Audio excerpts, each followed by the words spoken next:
Chapter 1830, Cemetery of the True Gods, 2 tons of skeletons stacked above each other. They looked to be the scattered remains from different beings and were decomposed into a graveyard of muted ash gray. The wind blew through the gaps of those remains. Before Yi Qingtang even got closer, she could sense an intense aura of death coming from the insides of the skeleton wall. She couldn't exactly explain it. The wind wasn't piercingly cold, it felt just right to permeate through her clothes and skin, spreading all over her body. Is this the cemetery of the true gods? Yi Qingtang lifted her head to look at the almost 20-meter tall wall of skeletons. It was spectacular, blocking the path in front of her. Did you see it in your illusion too? Little White Tiger looked at the wall of skeletons in front and noticed that the dark aura was completely different from the aura exuded by the undead clan. Though it was deadly silent, they could somehow hear countless dead souls wailing. It was more than just sounds they could hear with their ears, the sounds could somehow permeate through to their soul. Yi Qingtang shook her head. She only saw the cemetery of the true gods descending here in the illusion. Right after that, the cursed true god left this place and she had no idea about how the cemetery of the true gods had turned out after that. Is the cursed true god's remains behind this wall of skeletons? Little White Tiger ventured. Yi Qingtang wasn't certain either and walked over to the wall of skeletons.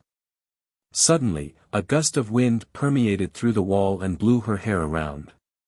It hit her on the cheeks just like hailstones. It felt somewhat creepy. But she wouldn't step back even if she could sense the deadly aura. According to her memories in the illusion, the cursed true god had descended somewhere close to this wall of skeletons. The only way to leave this place would be to destroy the bones of the cursed true god. At that exact moment, Yi Qingtang leaped and flew behind the wall of skeletons. Little White Tiger also followed her. The moment Yi Qingtang looked down to see what was behind the wall, her eyes widened in shock. All she could see were endless dead bodies all scattered across the ground. Their faces were an ash gray, these humans seemed to be consumed by the ground. Their bodies were buried in the ground from the neck down, and only their heads were exposed. Their necks seemed to have been broken. Behind the wall of skeletons was countless humans buried under the ground. This is like purgatory, even Little White Tiger couldn't help but shiver when it saw the entire ground buried with humans. Yi Qingtang secretly took a deep breath to steady her pounding heart before she slowly lifted her eyes. Standing right in the center was a 100-meter tall feminine figure. The cursed true god.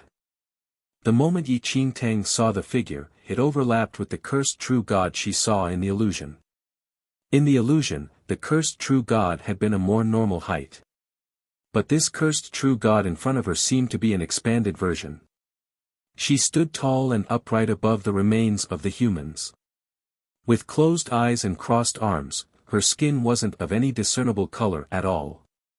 Her body was also ash gray, just like a stone figure. In the illusion, Yi Qingtang saw with her own eyes that the cursed true god had collapsed in a puddle of blood. That scene was completely different from this scene in front of her eyes now. Chapter 1831, Cemetery of the True Gods, 3 The true god, who had once been so beautiful that everything else seemed to fade in comparison, had now lost all its color and stood dully in the midst of this dreadful place. The cursed true god had been long gone and the only thing left of it was its hatred which filled the skies.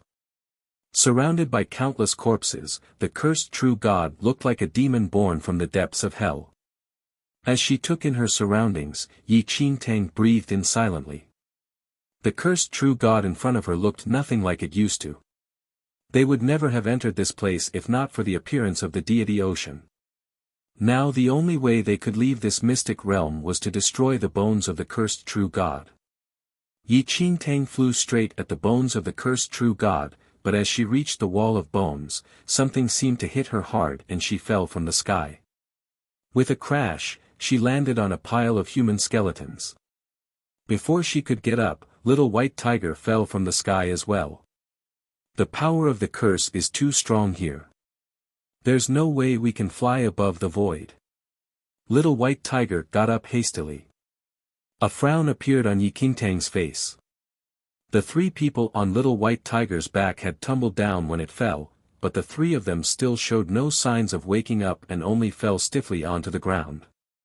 Yi Qingtang stood up and was about to put them back on Little White Tiger's back when a deep, low breath rumbled throughout the cemetery of the true gods.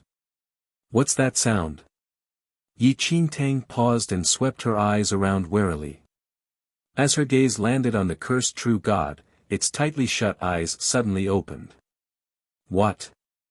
Yi Qingtang was stunned. Almost at the same time that the cursed true god's eyes opened, deafening howls rang through the deathly quiet cemetery of the true gods. The humans embedded in their ground with only half their bodies showing, suddenly opened their eyes, which glowed a vivid red. They opened their bloody mouths and howled endlessly. What's happening? Are these people not dead? Little White Tiger looked at the reanimated bodies under his feet as a shiver ran down its spine. The dead people stared on and they howled like haunted ghouls.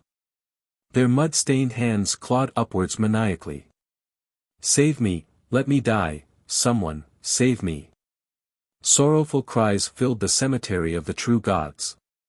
The hairs on the Little White Tiger's back all stood on their ends as the dead people clawed upwards desperately, grabbing hold of its legs. Caught in the middle of the bodies, Yi Qingtang was dragged to the ground by grey hands as well. These creatures were no longer humans. Their red, glowing eyes stared blankly forward as they reached out relentlessly, trying to grab hold of anything alive. They were desperately trying to pull Yi Qingtang and Little White Tiger down with them, as if wanting them to become a part of the cemetery of the true gods with them. Yi Qingtang lifted her hands and dark flames shot out. The ashy hands retracted hastily as her flames touched them. Taking the opportunity to free herself, Yi Qingtang extricated herself from their clutches. But before she could even catch her breath, she saw Jiang Xiaobai, who had fallen off Little White Tiger's back, being dragged into the ground by the endless sea of arms.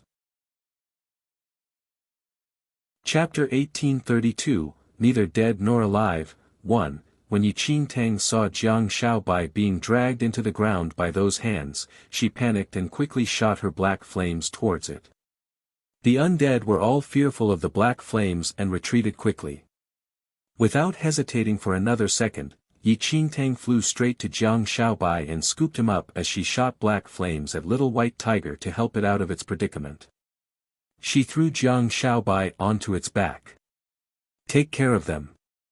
Yi Qingtang breathed a sigh of relief when she saw Jiang Xiaobai land safely on Little White Tiger's back. She quickly darted to move Feirua and Bailey Shi, saving them as well. Hot. I'm going to die to this heat. The undead burnt by the black flames wailed in pain. Tears of blood flowed from their once empty eyes. Under the curse of the cursed true god, the people trapped here would never die. They would never find peace even though they were already in bits and pieces. As she looked at the sea of crying faces, Yi Qingtang couldn't help but feel a strong sense of revulsion at all the evil in this mystic realm. The true god had hated the primordial humans for their betrayal and cursed them with this immortality, turning this entire place into a living hell.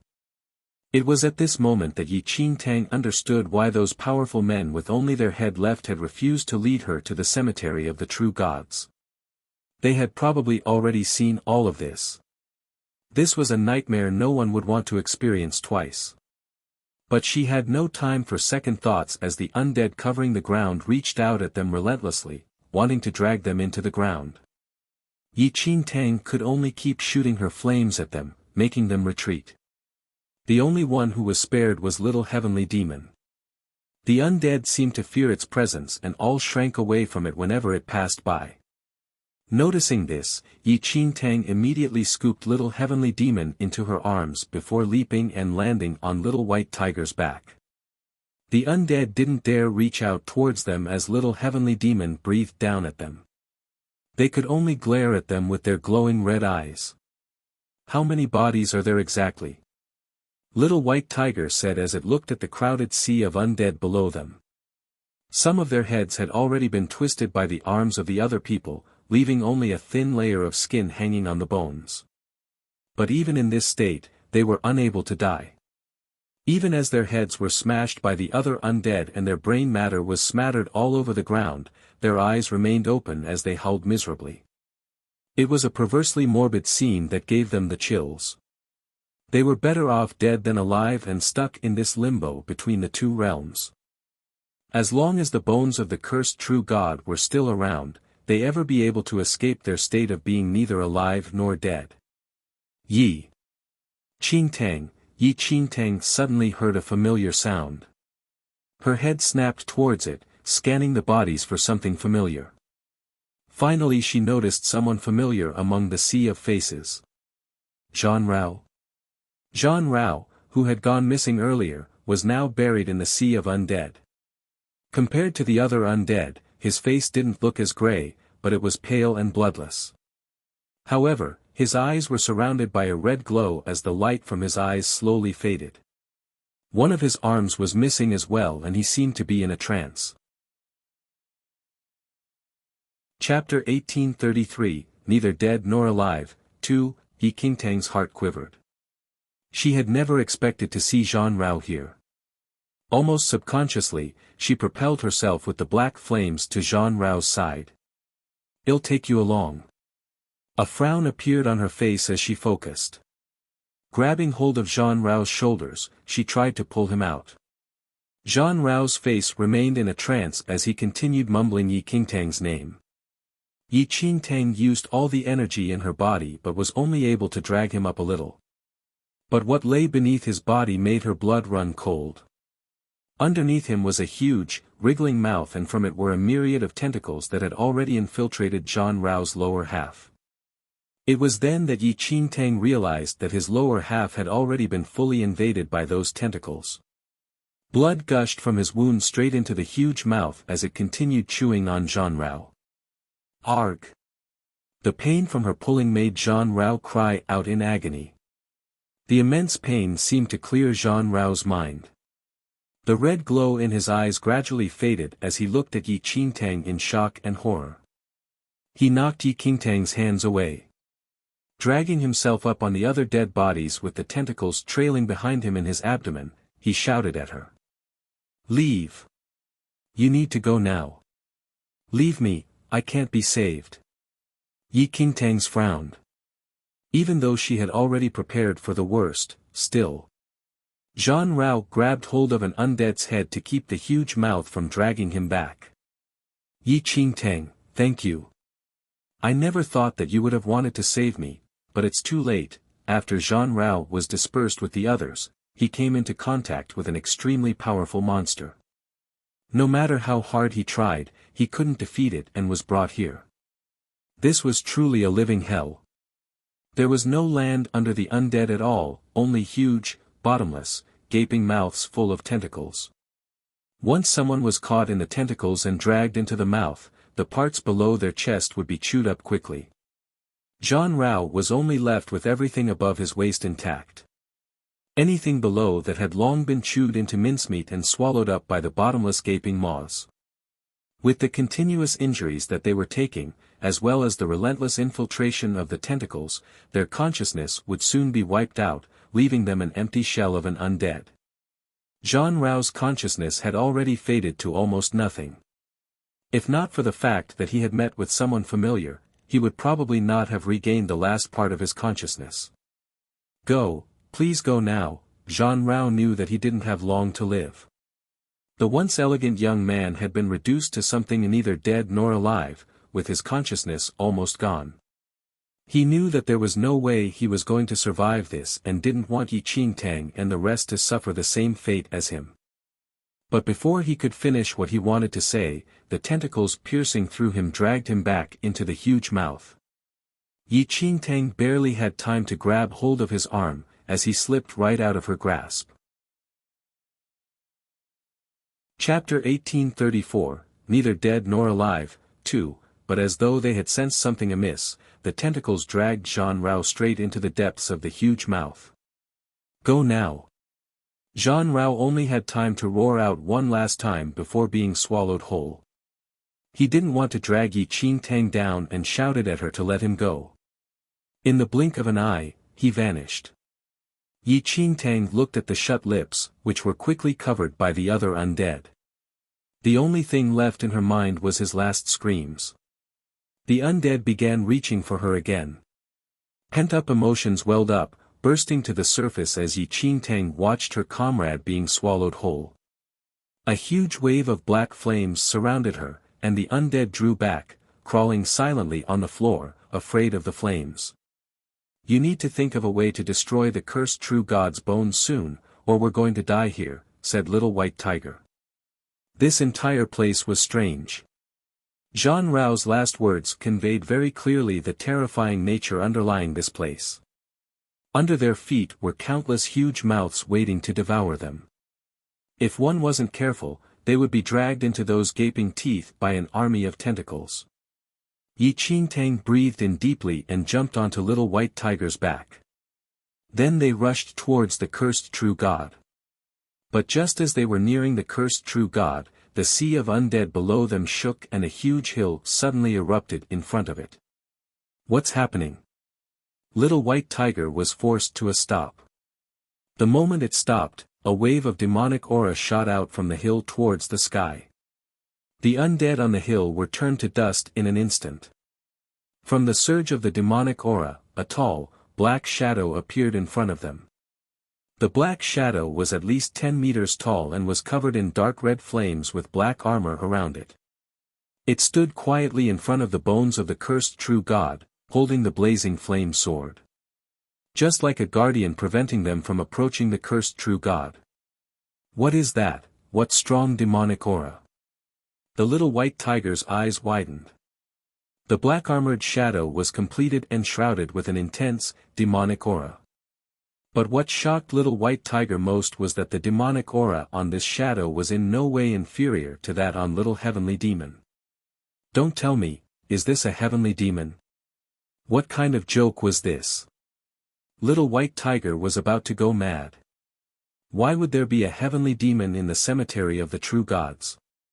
"Did you just say it's a heavenly demon?" Yi Qingtang was shocked as well.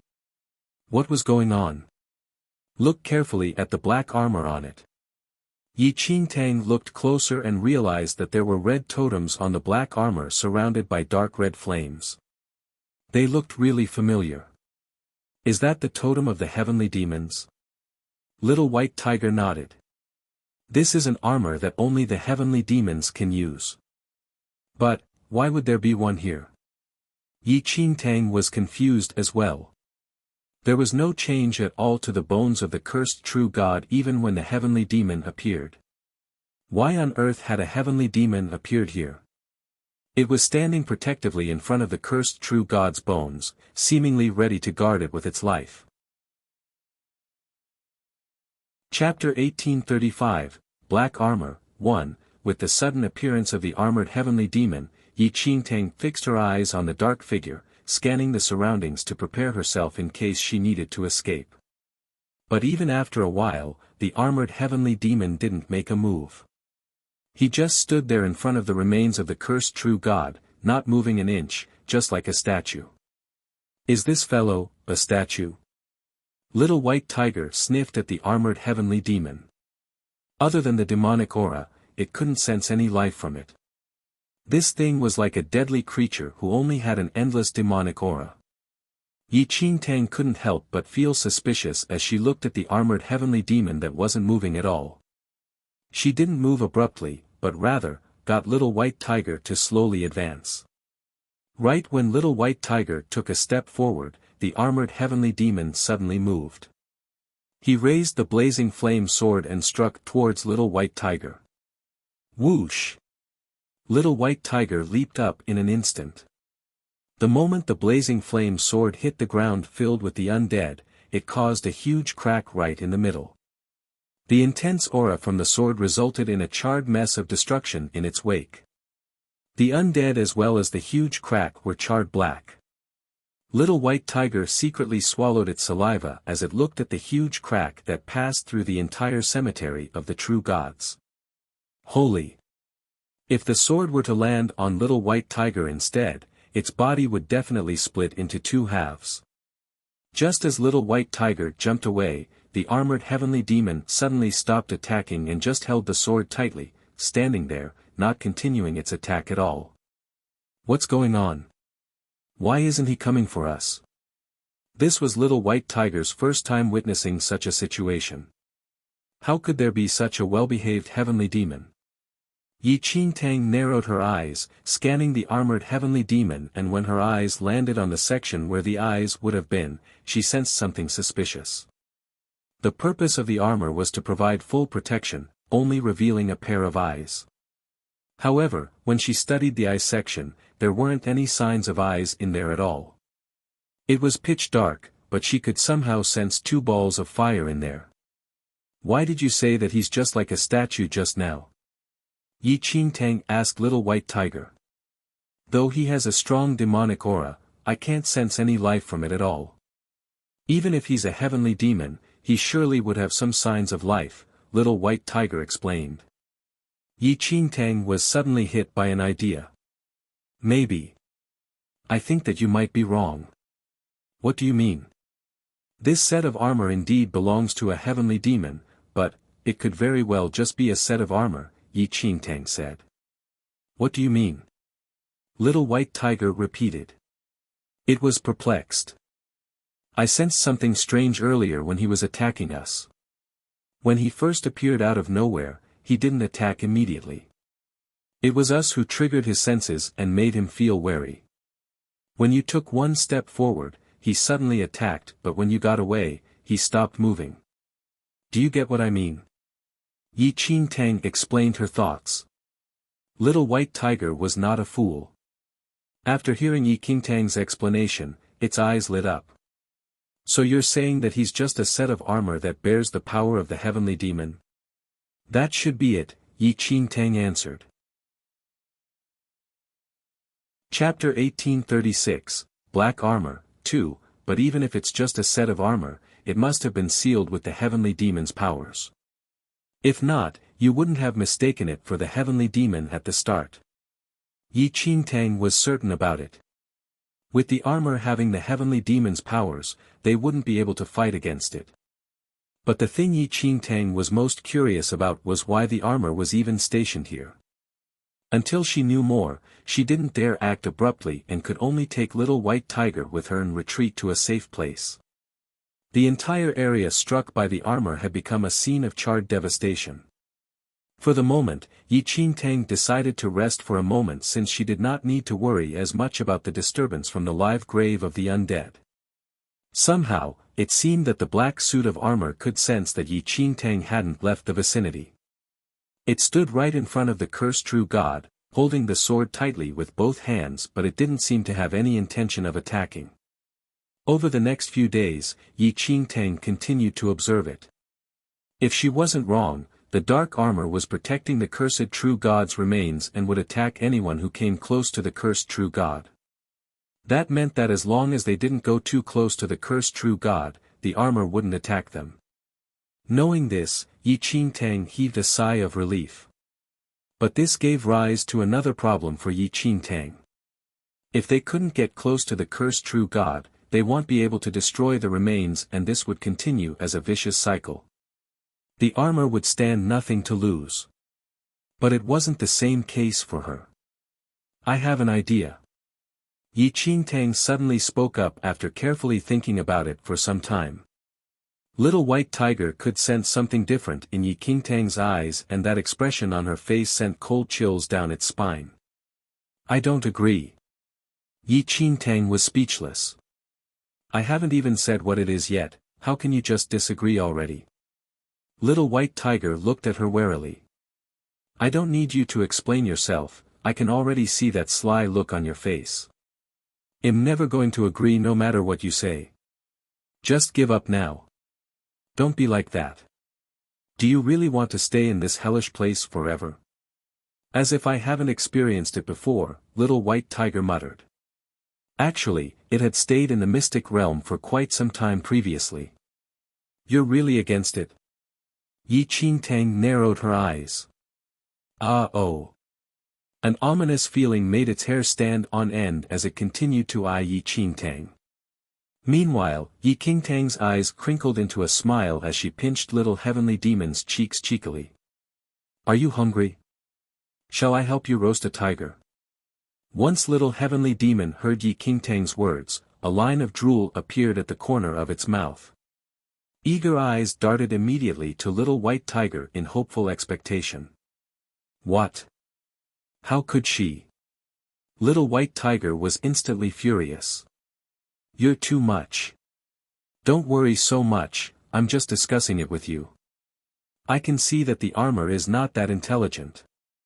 It only acts according to its instincts. You can just find a time to direct it away and I can work on destroying the cursed true god's remains, Yi Qingtang explained. No. There's absolutely no way I'm doing this. Little white tiger threw a glance at the terrifying black armor and shook its head, with no intention of stopping at all. No meant no. Even if the armor did not have consciousness nor a physical body, its powers should be around that of the heavenly demon. Even 10 little white tigers wouldn't be enough to win. I'm not asking you to fight with him, you're only in charge of distracting him, Yi Qingtang continued to coax. Unless the black armor was directed away, they would never be able to get close to the cursed true god's remains. Chapter 1837, Black Armor, 3, No Way. Little white tiger instantly rejected her. With narrowed eyes, Yi Qingtang lifted little heavenly demon up. Almost immediately, little heavenly demon opened its mouth and revealed rows of sharp teeth, looking at little white tiger hungrily. All of little white tiger's fur stood on end. Fuck. Get the hell away from me. Little heavenly demon had been coveting its flesh for a long time. Sigh. I don't mean to make things difficult for you, but if we don't destroy the remains of the cursed true god, none of us can leave this place. You can also see that this little thing here is starving.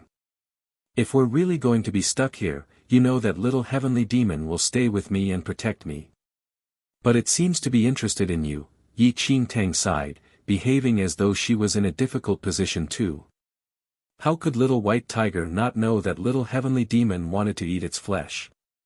It had been on its toes for too long to count. You. Please give me some time to consider, the corners of little white tiger's mouth twitched.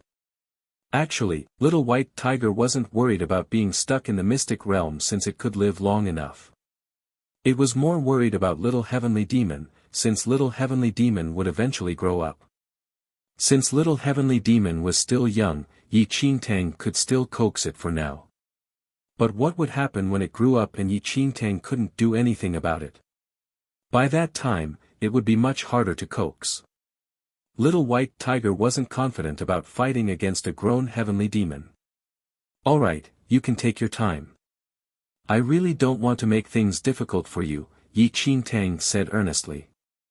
Fuck, this was her idea of not wanting to make things difficult.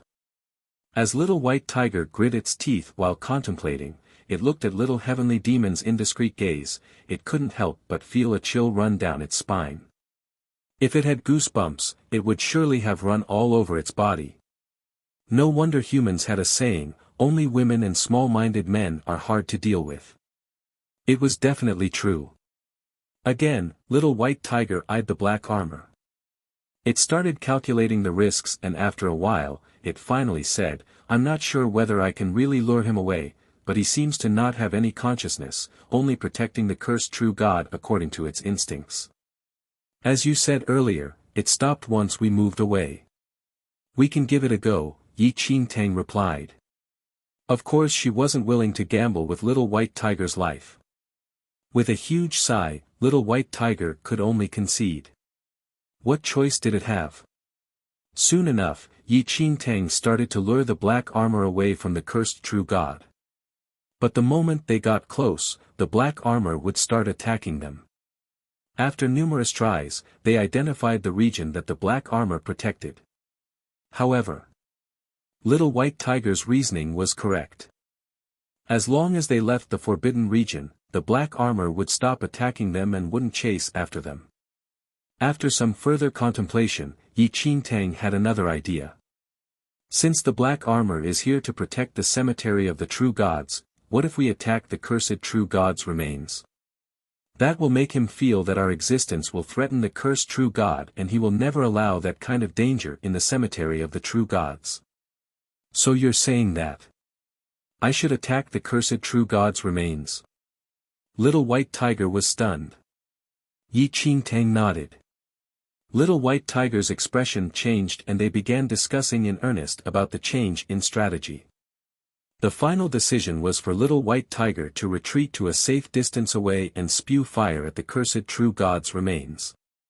As for Yi Qingtang, her focus was to hide her breath until after the black armor was chasing after Little White Tiger. It was crucial that she wasn't discovered so she could work at destroying the cursed true god's remains after the black armor was lured away. Chapter 1838, The Fury of the True God, 1, That's the armor of the heavenly demons. Do you really think you'll be able to conceal yourself completely in front of him? It was clear that Little White Tiger was skeptical. I have my ways. Although Yi Qingtang seemed confident, Little White Tiger had no idea what she had in mind. In the end, it could only follow along if they were to leave this mystic realm. Little White Tiger quickly brought Yi Qingtang and Little Heavenly Demon away to a safer distance and put Jiang Xiaobai and the other unconscious two somewhere outside the cemetery of the true gods.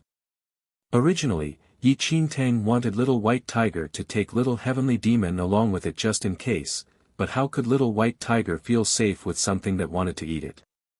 For all it knew, the black armor wasn't going to do any harm to it at all. It couldn't say the same for Little Heavenly Demon. That greedy thing was always staring at it like it was a delicious morsel waiting to be cooked. It's a heavenly demon. As long as it doesn't attack the bones of the cursed true god, the armor probably won't attack it, Little White Tiger said. Even though Little Heavenly Demon was still young, it was a heavenly demon after all, and was the strongest out of the three of them. Instead of worrying about it, shouldn't you worry about whether your plan will work? You only have one chance.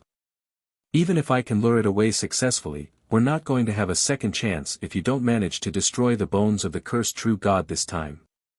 Yi Qingtang knew this as well. She threw Little White Tiger a look. It was time. With a sigh, Little White Tiger looked at the huge bones of the cursed true god in the distance, then opened its mouth and rushed towards the bones with flames around it. The moment it attacked the bones of the cursed true god, the black armor which had been standing there quietly, suddenly jolted. A red glow appeared in its empty eyes. It was clear that the attack on the bones of the cursed true god had angered the black armor. In an instant, the black armor rushed straight towards Little White Tiger. All of the hairs on Little White Tiger's back stood on end and it immediately fled. It was about to remind Yi Qingtang to conceal herself properly but suddenly realized that Yi Qingtang who had been beside it had vanished. What was going on? Although Little White Tiger was shocked at her disappearance, it didn't dare pause for another second. It quickly went along with their plans and ran towards the border of the cemetery of the true gods. It seemed the black armor was able to sense that Little White Tiger had attacked the bones of the cursed true god. As if attracted by an unknown force, it rushed straight towards Little White Tiger. The two figures vanished suddenly from the cemetery of the true gods. The moment the black armor vanished, twisted space suddenly appeared in the void. In the next second, Yi Qingtang dropped down from the twisted space and straight onto the mass of contorted undead beneath her. It was impossible for Yi Qingtang to conceal her breath from the heavenly demon, but the deity ocean within her could twist space. The moment Little White Tiger attacked the bones of the cemetery of the true gods, Yi Qingtang had activated the deity ocean and crossed through to the other dimensional space. Once she had entered it, her breath naturally disappeared from the cemetery of the true gods. When Yi Qingtang looked around, she realized that Little White Tiger and the black armor had already vanished from her sight. Yes. Her plan had worked. But it was too early to celebrate and she didn't dare get distracted. She had no idea when the black armor would reappear. Chapter 1839, The Fury of the True God, 2, There was no time to waste. Without further ado, Yi Qingtang rushed straight towards the huge figure of the cursed true God. As she landed on the bones of the cursed true God, Yi Qingtang felt immense pressure crushing her from all sides as a familiar song started playing beside her ear. Thump, thump. Yi Qingtang's heart sped up and she lifted her eyes to scan around her subconsciously. But the cursed true God was nowhere to be seen. It was as though the song was coming right from her heart. A loud crack suddenly sounded from behind the cursed true God. As Yi Qingtang lifted her eyes to look, she saw a pair of grey wings growing from the back of the cursed true God. What was going on? A sense of dread rose from within Yi Qingtang. Instinctively, she concentrated all her energy and constructed a huge sword of black flames which she swung directly down at the bones of the cursed true God. There was no time to think. This was her only chance. As her sword swung towards the bones, the cursed true God suddenly opened her mouth and let out a soul-piercing howl. The moment the howl spread through the cemetery, Yi Qingtang felt as though her body was being ripped apart. Blood started spurting from her eyes, nose, and mouth. The song in her heart gradually became more intense, inciting deep-rooted insanity that was filled with bitter resentment. The sense of dread in Yi Qingtang's heart soared. Even though the black armor had been lured away by Little White Tiger, the cursed true God's overwhelming resentment still remained in her body. This was from the true God's anger. The blood spurting from her mouth seemed to aggravate the undead below her and they let out heart-wrenching groans of anguish. Their bodies twisted as they crawled upwards, as though trying to crawl out of the ground. Lowly humans, the cursed true God's voice sounded out. You betrayed your God. You traitors, you're just like him, all traitors. And the only thing that awaits traitors, is death. The cursed true God's voice was filled with malicious contempt. Yi Qingtang had not expected the cursed true God's resentment to appear now. She wanted to escape but it was too late. The cursed true God's red eyes were already fixated on Yi Qingtang. Unwittingly, she felt a force grab her. Ah! Crushed within the grasp of the force, she was lifted into the air. Every inch of her bones hurt so badly that it made her scalp numb. While Little White Tiger was luring the black armor away, it suddenly heard an earth-shattering howl. The black armor which had been chasing after it suddenly paused as it heard the sound. As though he had sensed something, he quickly flew back towards the cursed true God. Sensing something had gone terribly wrong, Little White Tiger pelted back as quickly as it could to warn Yi Qingtang. It never expected to see the awoken cursed true God holding Yi Qingtang midair. Its heart rose to its throat in an instant. The pain was unbearable and Yi Qingtang wanted to use the twisted space to escape, but the moment she tried to activate the deity ocean, the pressure around her increased. It hurt so much. It was so painful and an endless stream of blood came from Yi Qingtang's mouth. Chapter 1840, Truth, 1, The scene in front of its eyes made Little White Tiger freeze. It wanted to move forward and save Yi Qingtang, but with the cursed true God's pressure over the entire cemetery of the true gods, it couldn't go against the God's fury. Only death can pay for your sins. The cursed true God's voice was heard above all and she shot a beam of red light at Yi Qingtang with her eyes.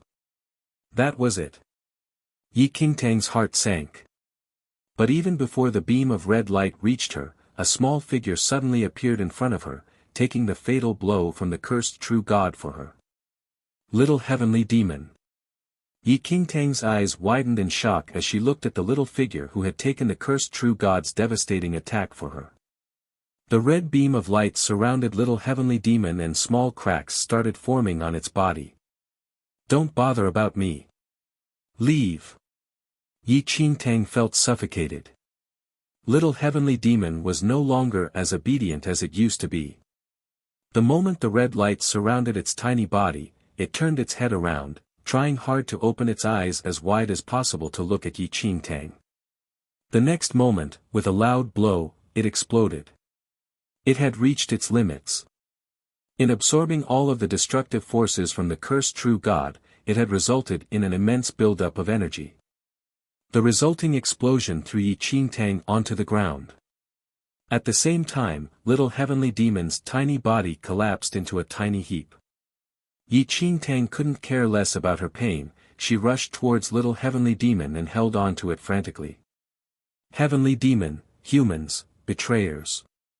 You all must die. The cursed true gods was still in a fury, and the red light in her eyes became even brighter. Not seeming to notice, Yi Qingtang held little heavenly demon in her arms and looked at it. Its eyes were closed and she couldn't help but feel sorry for it. Her chest hurt, feeling as though someone had cut her flesh and lit it on fire. Little white tiger was dumbfounded, but its gaze remained on the black armor. The black armor seemed to not have any intentions of attacking them for now. Wake up! Wake up! Yi Qingtang tried to wake little heavenly demon up, but it still didn't open its eyes. It was rapidly losing its vitality, even its originally warm body was gradually losing warmth and turning cold. No! It couldn't be like this. Right when the little heavenly demon was disappearing, cracks suddenly started appearing on the black armor's body. What was happening? Before little white tiger could hazard a guess, huge cracks suddenly appeared on the black armor as it shattered, collapsing onto the ground. At that exact moment, little heavenly demon's body suddenly left Yi Qingtang's arms and flew up towards the void. While it was flying upwards, little heavenly demon's body suddenly exploded. Beams of light shot out from the little heavenly demon's body. In that instant, the scene before Yi Qingtang's eyes had become an illusion. It was a chaotic scene but also felt really familiar to Yi Qingtang. It was a few 100,000 years ago when the primordial humans worked with the heavenly demon to launch an attack on the true god. Yi Qingtang had seen it before in the shrine. But this time, it was different. In her illusion, the heavenly demon named Tu Fu seemed to be confined in a secluded underground prison. That time, he had defeated the primordial humans who guarded him and escaped. Chapter 1841, Truth. Tu Fu arrived at the temple and the once resplendent inner palace was completely destroyed. Long abandoned, it only contained the shattered remnants of its former glory. Like a madman, he flew all everywhere, searching for the familiar figure in the temple, but to no avail. I never betrayed you once, I've been searching for you all along. After everything we've been through, I'm still late. I'm sorry, I didn't keep my promise. I didn't stay by your side and protect you in your times of need. I'm sorry. Tu Fu's voice could be heard in the illusion. He searched every single corner on the battlefield, but he never found the cursed true god. When he finally went back to the temple to search for one last hope, he found out. The one he loved was already dead. Gone. All that was left of her was a consciousness that was filled with hatred. In the secret chamber of the temple, the cursed true god's remaining consciousness went out of control and Tu Fu was heavily injured. It was at that exact moment that he realized that the one he loved was already consumed by hatred. He gave up the option to leave and used the last vestiges of his life to inscribe an incantation on the wall for the heavenly demons. The moment the array was completed, his body was torn into pieces.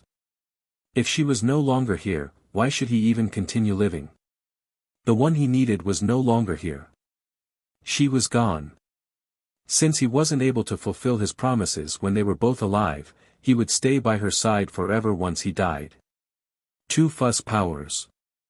A part of it became a protective power that seeped into the black armor, protecting the cursed true god's remains forever. Another part of it became a newly born little heavenly demon that would search for her illusion.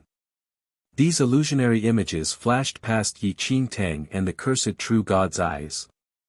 Slowly, these hidden secrets had become unraveled. Yi Qingtang was stunned. She recalled that she had seen the mysterious incantation in the temple. Back then, she had no idea what it was, but now, she finally understood. Tu Fu had never betrayed the cursed true god. He had been searching for her all along. Then when she was gone he was using his life to protect her. Even when she had already become the sinister cursed true god. After all, she was the only one he had ever loved. Even after the illusion faded away, Yi Qingtang couldn't muster the energy to pull herself together. Never could she have imagined that Tu Fu had such deep love for the cursed true god. He never once betrayed her. Just like how the cursed true god was willing to give up her true god status to be with him, he chose death to protect her forever. This was his form of redeeming himself, for not being able to save her. These misunderstandings changed the once blissful and benevolent true god to become the cursed true god that was consumed with hatred. Yi Qingtang subconsciously lifted her head. Was it possible for the cursed true god's remaining consciousness to see all of this? The moment she looked up, she was stunned. The remains suddenly disappeared, and all that was left behind was a beautiful figure standing there. This beautiful woman slowly lifted her head, looking at the radiant light in the sky.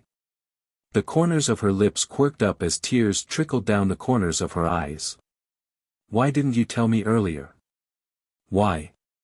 Her voice was choked in sorrow. Over these 100,000 years, she had been filled with hatred. But she had no idea that during these years, he had been by her side, protecting her all along. Seeing the shattered pieces of black armor on the ground before her, the cursed true god's eyes were filled with despair. Chapter 1842, Truth, 3. Back then, she remembered how she used to touch his armor, running her fingers over the dark ridges that were filled with the warmth from his body. But why? Why did she only remember that familiar black armor only now? Now they had well and truly missed each other. The cursed true god picked up every piece of the shattered armor, cherishing it dearly. Once it was in her hands, her body started to fade, shattering into translucent specks that slowly disappeared in front of their eyes. There were sounds of clattering. Before she completely disappeared, the pieces of black armor dropped onto the ground.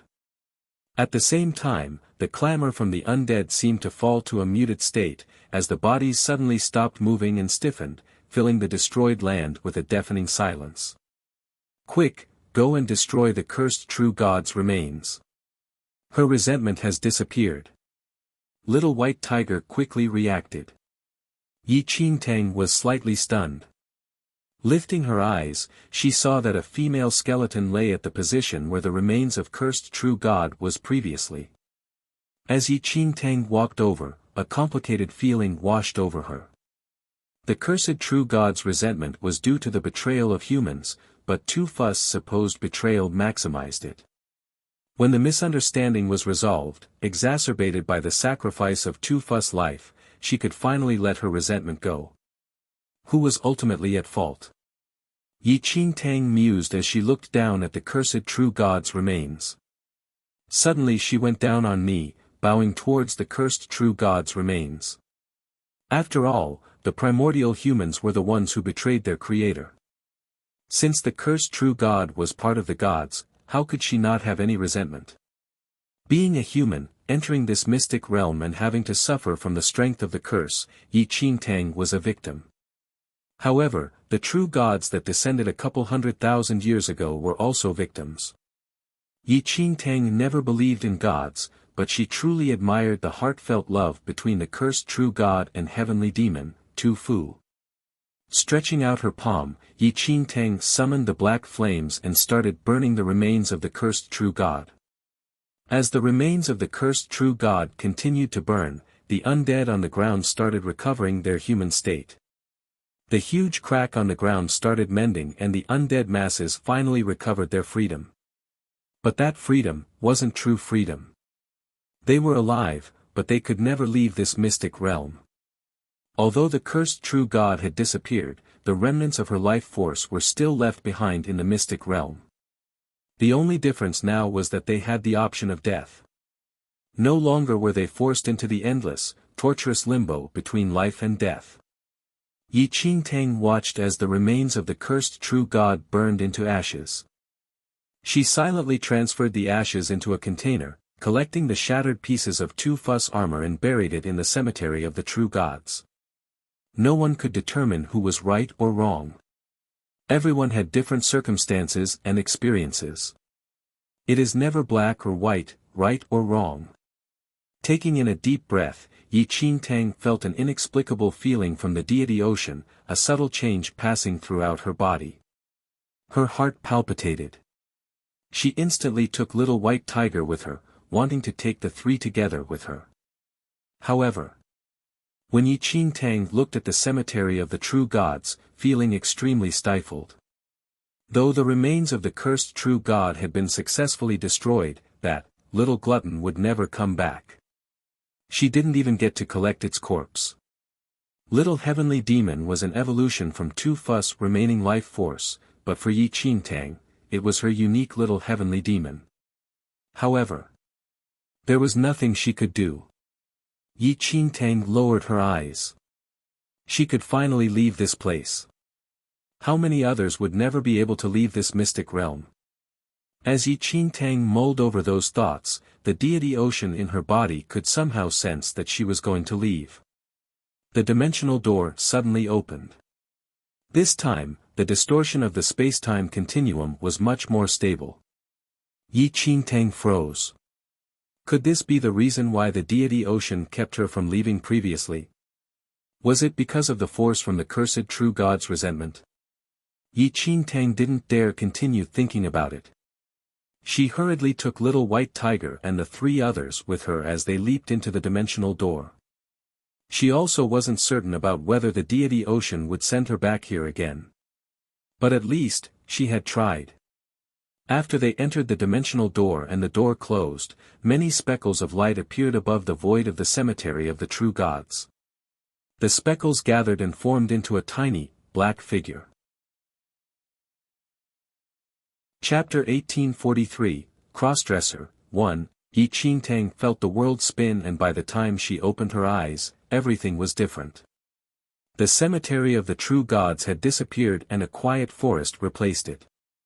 The oppressive aura surrounding Yi Qingtang also vanished, and the powers in her body slowly recovered to their normal levels. Have we finally gotten out of the mystic realm? Yi Qingtang scanned her surroundings. She wasn't certain whether she had indeed left the mystic realm or not. What if she was still in another part of it? She stopped herself from acting rashly and stood on the spot with little white tiger and the three unconscious bodies. She wouldn't be surprised if they were going to be sent back again. But even after a while of waiting, Yi Qingtang still didn't feel any signs of being pulled away at all and was perplexed. Was she really out of the mystic realm? Suddenly, she heard a moan coming from little white tiger's back. Jiang Shaobai finally woke up. His face was slightly pale and he seemed really pitiful. The moment he opened his eyes, a sharp look flashed across his eyes, but when he lifted his head to look at Yi Qingtang, the look instantly vanished. Sister Qing. Jiang Shaobai was both surprised and elated to see Yi Qingtang, a wide smile appearing on his face. Seeing that Jiang Shaobai had woken up, Yi Qingtang heaved a huge sigh of relief. When Jiang Shaobai and the others were unconscious previously, Yi Qingtang couldn't help but worry that they would never wake up. Now it seemed. As long as they left the mystic realm, they would recover consciousness. Sister Qing, why are you here? Where are we? Jiang Shaobai was feeling dizzy, and his last memory was of the monster's attack after everyone lost touch with each other.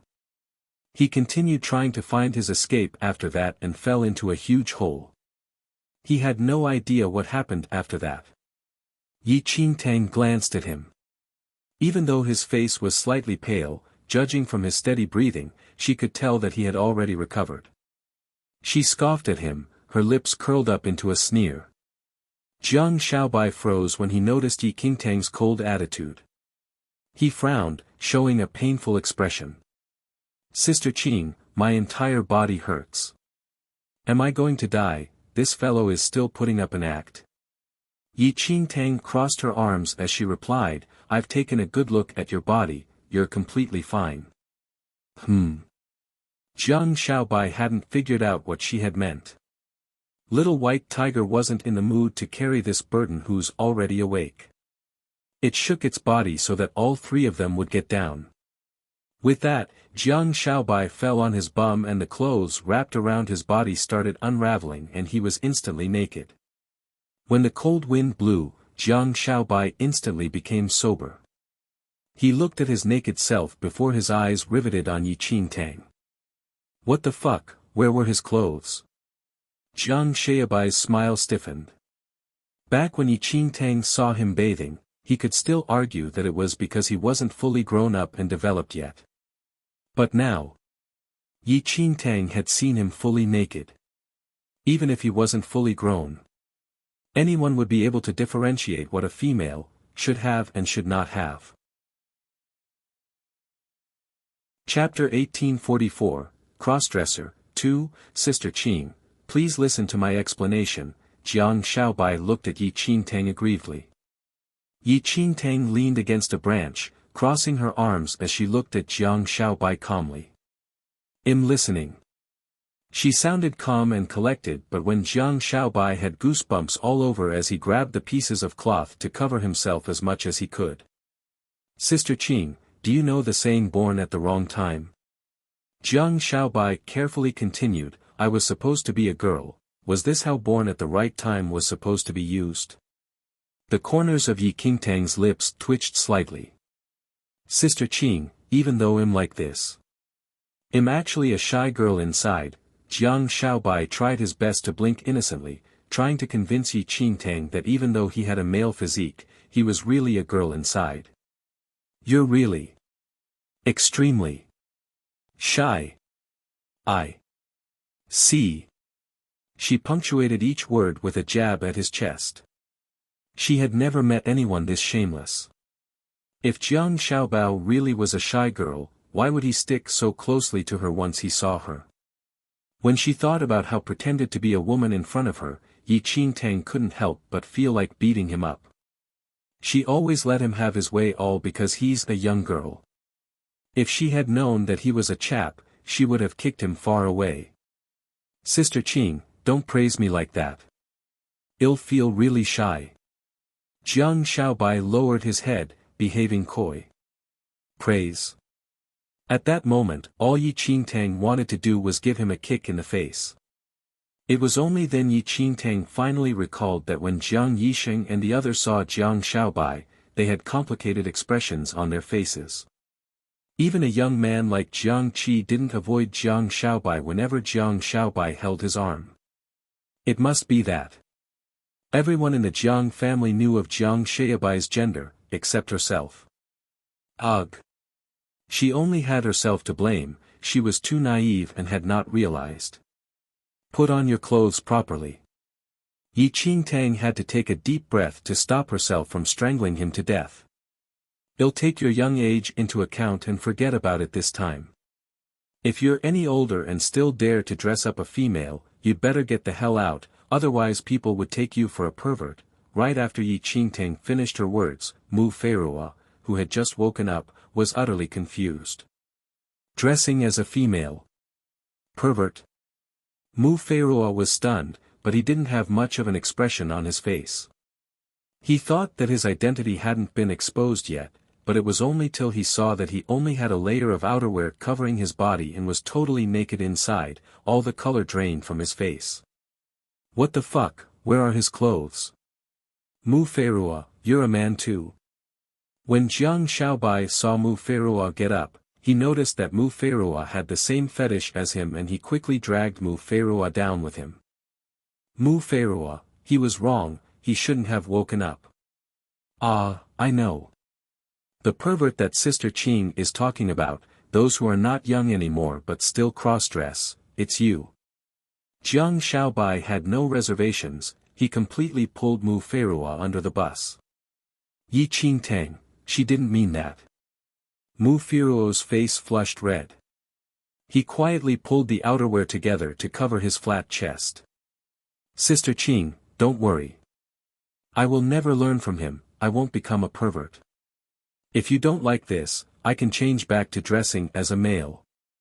Jiang Shaobai said with an obedient expression on his face. His words completely embarrassed Mu Feirua, making Mu Feirua feel like he was stripped naked in front of them. Chapter 1845, Crossdresser. 3. Jiang Shaobai's gender wasn't a secret within the ancient clans at all. Everyone knew that he was a male, but he had a unique personality and liked dressing as a female, so no one bothered about him. As for Mu Feirua, he grew up with a female identity in the Mu family and everyone else saw him as a female. Moreover, he was first place in the previous beauty rankings. He was a goddess who could only be appreciated from far away in Jiang Yixing's eyes. Stop talking nonsense. Me, young Master Mu, is low-key. Yi Qingtang tried her best to cover for Mu Feirua. Mu Feirua, he didn't want to say anything else. Please just let him fall unconscious and die. The biggest tragedy in life was suffering such a huge blow after coming back from the dead. He wasn't prepared for it at all. Why did he have to experience such brutality? Even if he wasn't a tender flower, they should give him basic respect at least. Whatever Sister Qing says. Jiang Shaobai was extremely pleased that Yi Qingtang was distracted. With his eyes crinkling into a smile, he put on a coat and appeared beside Yi Qingtang. He stretched his hand out, wanting to cling onto Yi Qingtang's arm as he always used to. However, this time, Yi Qingtang slapped his hand away. Sister Qing, you've changed. You no longer love me. Jiang Shaobai covered his face with his hands, almost tearing as he looked at Yi Qingtang aggrievedly. How can you be sexist? Apologies, I favor girls over boys, Yi Qingtang replied honestly. Jiang Shaobai was furious. Without an avenue to vent his frustrations, Jiang Shaobai's eyes landed on Mu Feirua, who was trying his best to cover his body up. His eyes then riveted on Bailey Shi, who lay on the ground without moving at all. He then kicked Bailey Zai's leg. Stop pretending. You woke up long ago, why are you still lying there? Having been kicked a few times, Bailey Shi was forced to sit up. With a stiff expression on his usually cold face, he was at a loss. He hadn't expected himself to hear such exciting news right when he woke up. Bailey Shi wasn't interested in the affairs of others, so he didn't know Jiang Shaobai's gender and only saw him as a young, capable lady from the Jiang family. But as for Mu Feirua, looking at his past competitor, Bailey Shi felt really complicated inside. Mu Feirua felt even more complicated inside. Coughs. Where are we now? Bailey Shi pretended that nothing had just happened. He only remembered himself dropping into a huge hole and nothing else after that. Everyone present had powers and they could feel that the surroundings and aura now was completely different from that of the mystic realm previously. Yi Qingtang didn't intend to hide anything. She told them about her meeting them, destroying the remains of the cursed true god, as well as traveling through time. But she hid the purpose of the deity ocean from them, only explaining that because the cursed true god's remains had been destroyed, they ended up in this safe place. After Jiang Shaobai and the others heard Yi Qingtang's words, they couldn't help but feel scared inside. They hadn't expected themselves to be consumed by the forces of the mystic realm and become mutant fire demons. Though Yi Qingtang hadn't gone into the nitty-gritty details, they could already tell that it was extremely dangerous from her description. 10 of them stepped into the immortal footsteps mystic realm together and yet only the 4 of them came out alive. The arrogant Bailey Shi and Mu Feirua knew that if not for Yi Qingtang, they probably would have died in the mystic realm. Chapter 1846, Immortal Footsteps Mystic Realm, 1. They were unconscious when the remains of the cursed true god were destroyed. If Yi Qingtang hadn't taken them out of the mystic realm, they would have been trapped in there forever. After all, Yi Qingtang had nothing to do with them, other than the fact that they had entered the mystic realm at the same time. In contrast, Jiang Shaobai and Yi Qingtang were both from the Jiang family, so it wasn't surprising that Yi Qingtang saved Jiang Shaobai. It was partly thanks to Jiang Shaobai that Yi Qingtang saved them too. No words can express my gratitude towards you. I'll remember this forever. Bailey she suddenly got up and spoke. He was a man of few words, this was his first time saying so many words to someone other than his younger sister. Mu Feiruo also got up to voice his thanks. Yi Qingtang's gaze shifted. Coughs. Don't you need to find some clothes to put on? Only then Bailey Shi and Mu Feiruo noticed that the outerwear had ripped open when they got up. They exposed every part of their body, even those that they shouldn't. The two astonishing geniuses' faces flushed red. They panicked and quickly took some clothes out from the space ring and put them on. As for Jiang Xiaobai, he was rather calm compared to them. He slowly put on his clothes, wanting to move towards Yi Qingtang again, but she only glared at him in response. All he could do was to back off. Jiang Xiaobai wasn't happy and he looked at Bailey Shi and Mu Feiruo. Isn't it too late to be feeling embarrassed? Both of you have already exposed yourselves when you were unconscious earlier, Bailey Shi and Mu Feiruo. They really had the urge to sew his mouth together. Yi Qingtang thought the same. Wasn't Jiang Xiaobai too mean? My pet helped cover your bodies with the outerwear. Yi Qingtang told a white lie so they wouldn't die of embarrassment. It was only after they heard this that Bailey Shi and Mu Feiruo breathed a sigh of relief. Jiang Xiaobai was just about to say something mean again, but before he started, Yi Qingtang shot a glare in his direction. Actually, how I wish Sister Qing would personally put it on for me, Jiang Xiaobai said. Yi Qingtang didn't want to bother with him. Mu Feiruo had always dressed as a female and so the clothes in the space ring were all female clothing. But now that his gender had been revealed, if he were to put on female clothing again, he couldn't help but recall Yi Qingtang calling those people perverts earlier on. He instantly put the clothes back into the space ring, borrowing a set of clothing from Bailey Shi as he changed into it. After putting on the clothes, a trio of handsome men were facing Yi Qingtang. Bailey Shi and Mu Feiruo were extremely good-looking. Bailey Shi had a cold aura like that of a young master, while Mu Feiruo had a pair of attractive almond-shaped eyes. His beauty was understated when dressed as a female, but after putting on male clothing. Somehow, Yi Qingtang felt that his charisma could not be contained. Yi Qingtang was intelligent, she kept her thoughts to herself and didn't mention anything that would make Mu Feiruo feel uncomfortable. This doesn't seem to be an island. Mu Feiruo seemed to be more normal after putting on clothes. He scanned the surroundings, realizing that everything was unfamiliar to him. The aura here is similar to the Immortal Footsteps mystic realm we entered the other time, just that the interior is completely different, Bailey she said. They had entered the Immortal Footsteps mystic realm before, and even though the Immortal Footsteps mystic realm would change every single time, the overall feeling would still be somewhat similar. Chapter 1847, Immortal Footsteps Mystic Realm, 2, but at least it felt more normal than the mystic realm with the cursed true god in it. Does this mean that we're still in the mystic realm? We've only switched from the creepy mystic realm to this mystic realm that we were originally supposed to enter. Jiang Xiaobai touched his chin as he said. Mu Feiruo and Bailey Shi nodded in agreement. Yi Qingtang thought about it too. They previously entered the cursed mystic realm because of the deity ocean, but since the deity ocean sent them out, they must have returned to the original place they were originally meant to be in. However, no one knew what the Immortal Footsteps mystic realm would be like. Though the Immortal Footsteps mystic realm is mysterious and different every single time, it seems safer this time. Let's just be careful and walk around to see if we can spot anything. There shouldn't be much of a problem, Mu Feiruo said. The differences in the attitudes between the comparisons were clearly different this time. They weren't cooperative with each other the previous time, but after experiencing such an ordeal and receiving help from Yi Qingtang, they wouldn't hide anything about the Immortal Footsteps mystic realm from her anymore. Mu Feiruo's suggestion was accepted by the rest and they moved around, exploring the Immortal Footsteps mystic realm.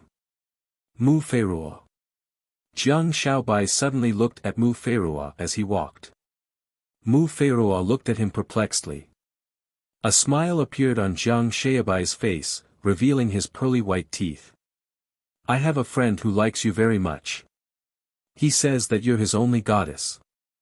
With absolutely no shame at all, Jiang Shaobai enunciated the word goddess clearly. Mu Firuo's face instantly darkened. He quickened his footsteps, pretending he hadn't heard anything. How did the Jiang family even raise such a mean person? Ugh! Facepalm. Yi Qingtang could sense that the forces in her body were slightly different from the previous time. When Yi Qingtang entered the cursed mystic realm, she was only at the early stage of the fourth heaven of the heavenly venerate realm, later advancing to the mid-stage. But just then, she felt.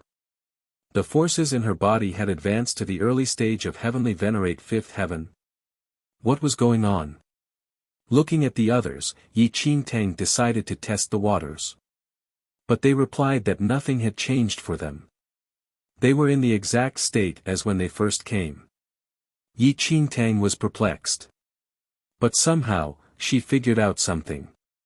According to Jiang Shaobai and the others' descriptions of the cursed mystic realm, they fell into a hole just right after entering the mystic realm. They soon lost consciousness and ran into Yi Qingtang. As for Yi Qingtang, she made use of every single second in the mystic realm to cultivate. Though the mystic realm was filled with dangers and her spirit energy depleted rapidly, the effects of her cultivation were impressive. Moreover, the mystic realm was filled with spirit energy. Yi Qingtang had experienced countless battles and built her skills along the way. Since they had been unconscious, they naturally wouldn't be able to compare with her. Was this considered a blessing in disguise? Yi Qingtang heaved a sigh of relief. At least she hadn't wasted time and energy. Look, there's light there. After walking for some time, Jiang Shaobai suddenly lifted his hand, pointing up ahead. Everyone looked over. There was a brightly lit area not too far away. Chapter 1848, Immortal Footsteps Mystic Realm, 3, they rushed towards the area with lights. It was late at night and a town appeared before them. There weren't any walls and a series of lights were hung upon the enormous trees, lighting up the entire place. They could hear the sound of crowds before they even entered the area. The town was bustling with activity, with many gathering around the tree. They didn't dare get closer. All they did was to find a huge tree, hiding behind it as they observed the scene. They were stunned when they saw the figures. What is that? Catfish? Jiang Shaobai's eyes widened in shock as he saw their round bodies. There wasn't a single human-like figure in the town. All they saw were round bodies with big mouths, seemingly catfish, with 2 whiskers. These beings had big stomachs, walking around with their short legs. Is that a catfish demon? I have never seen this species before. Jiang Shaobai was filled with confusion. The central mainland had many unique races, but he hadn't seen such a species before. Yi Qingtang's gaze riveted on Little White Tiger. Little White Tiger instantly shook its head. Although it had a broad range of knowledge, there were countless unique races all over the world. It couldn't possibly recognize each and every one. Well, at least Little White Tiger was certain that this being couldn't be found in the central mainland, not to say the first domain. They were really curious about what species it was. Suddenly, a huge bump appeared on the ground and the next moment, a weird creature resembling a catfish suddenly popped out of it. When it stood up, it shook the soil on its body away. They were all shocked. They didn't feel any unfamiliar aura at all. Their bodies tensed in preparation for action, but the fat catfish didn't even bother with them. It just walked towards the crowded town. It didn't seem to have any intentions of attacking them at all. They looked at it and took a step forward. Please hold on. Mu Feirua called out the fat catfish. The fat catfish stopped. It didn't even have a neck and could only wobble over. The moment it turned around, it looked at Mu Feirua with black, beady eyes. May I know, where is this? Yi Qingtang asked. The fat catfish sized them up, realizing that they weren't the same kind of being. It remained calm, not showing any aggressive intentions at all. You're new here? They nodded. You want to know the rules here? The fat catfish rubbed its palms together and touched its rotund chin. Sorry to trouble you, Yi Qingtang said politely. This fat catfish was far more polite compared to the creatures in the cursed mystic realm. Except for the fact that it was kind of ugly. The fat catfish opened up its mouth, showing a mouthful of sharp teeth as it said, "Let's have a bet. If you win, I'll tell you everything." What? They were caught at a loss. A bet? What was going on? This catfish even knew how to bet. Chapter 1849, Bet 1, Are you up for it? If not, I'm going to leave. Don't waste my time. The fat catfish shook its whiskers impatiently. Yi Qingtang's face stiffened for a moment, then she asked, How do you want to bet? The fat catfish suddenly opened its mouth and its stomach churned. Puff, without further ado, it spat out 2 dice cups from the insides of its stomach. I shall not make things difficult for you since you're new. Let's just bet with dice, the fat catfish said as it patted its stomach. As Yi Qingtang looked at the dice cup, she saw that it was completely coated with the fat catfish's saliva. Turning around, she looked at Jiang Xiaobai and the others with a complicated expression on her face. Anyone know how to do it? Yi Qingtang asked. Bailey Shi and Mu Feirua instantly shook their heads. They had invested all their time and energy into cultivation. Moreover, they were gifted and one of the best among their peers, the elders would never have taught them how to gamble. Although they had seen other people in the clan doing it, they had never participated. Bailey Shi and Mu Feirua were prodigies in terms of cultivation, but in terms of goofing around, they definitely had no skills in this kind of play at all. Seeing the two shake their heads, Yi Qingtang's eyes riveted on Jiang Xiaobai. He was the wildest and most playful out of the few.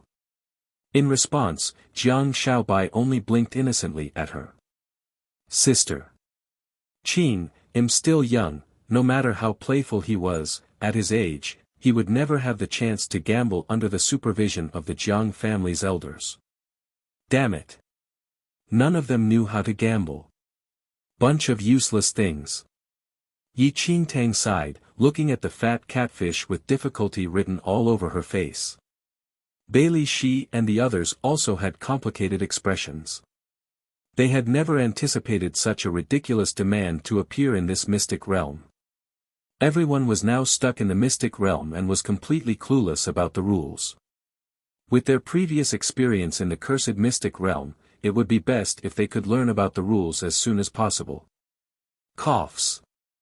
How about I give it a go? Yi Qingtang sounded unconfident. The fat catfish had seen everything and its eyes lit up. Have you come to a decision yet? Are you up for it? Yi Qingtang exchanged glances with the others and looked at the fat catfish, showing some hesitation before she finally nodded. I'll try. The fat catfish touched its whiskers as it said, Great, you can give it a go. However, since we're making a bet here, what's your stake? The fat catfish was delighted to have run into some newcomers. Everyone knew that newcomers were just like fat sheep ready to be butchered. Thank the heavens for its good luck today. One look and it could tell that they had no experience at all. Stake. What would be considered a stake? Money? When Mu Feirua heard her, he instantly took some tails out of the space ring. The fat catfish didn't bother to even look at the tails, dismissing him with a wave of its fins. Who cares about money? Forget it, since you don't know the rules here, it'll be nice and remind you. Tails aren't worth anything here. If you want to make a bet, you can use Dharma artifacts or weapons, things of that sort. The fat catfish's beady eyes landed on Yi Qingtang's wrist as it spoke.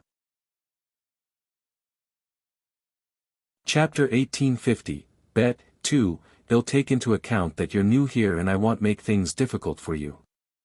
I'll just take your bangle as a stake."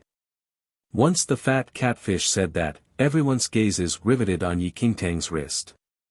Before everyone could look closer, she quickly put her hand down, covering her wrist with her long sleeves.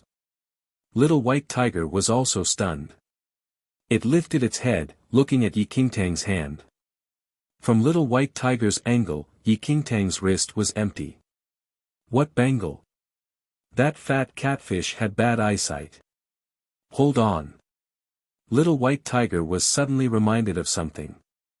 Yi Qingtang had a bangle on her wrist. It was the 9 Souls ring from the Holy Lord of Shadows. Yi Qingtang somehow ended up wearing it, but it had become invisible ever since she put on the 9 Souls ring.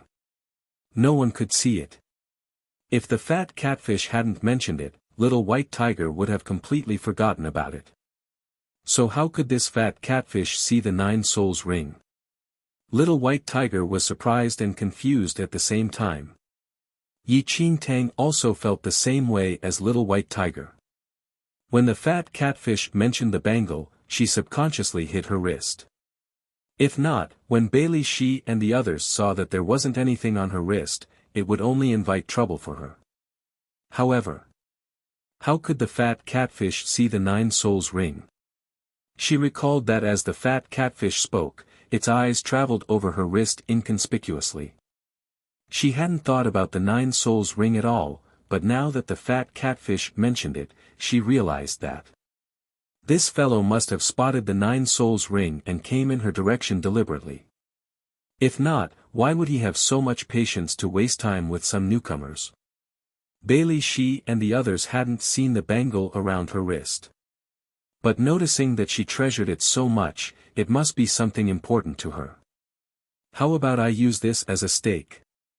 Bailey Shi felt indebted to Yi Qingtang, and since none of them knew how to gamble, their chances of winning were very low. He took a Dharma artifact out of his space ring and brought it in front of the fat catfish. The Dharma artifact had a gold aura and was of a high grade. The corners of the fat catfish's mouth twitched, contempt written all over its face. "I'm not interested in that. All I want is her bangle. If you're not going to bet with it, I'll leave right away." Bailey's face darkened. He offered one of the best Dharma artifacts from the Bailey family, and it could easily be used as a stake. However, this fat catfish didn't even spare it a glance. His Dharma artifact couldn't compare with Yi Qingtang's bangle. Actually, the fat catfish had laid its eyes on the 9 Souls ring from the very start. No matter what Bailey Shi and Mu Feirua offered, it wouldn't budge.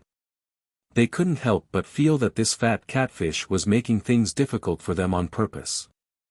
Whatever. Even if we don't make a bet, we can figure it out by ourselves. I don't believe that we can't do it. Mu Feiruo's face darkened and seemed to be getting more frustrated. Wait, I'll do it, Yi Qingtang suddenly spoke up. Bailey Shi and Mu Feirua were stunned. Miss Yi, you don't need to force yourself into it, this fellow is obviously experienced. If you make a bet with it, our chances are close to 0, Bailey Shi said. It is taking advantage of us, it's trying to cheat you of your bangle.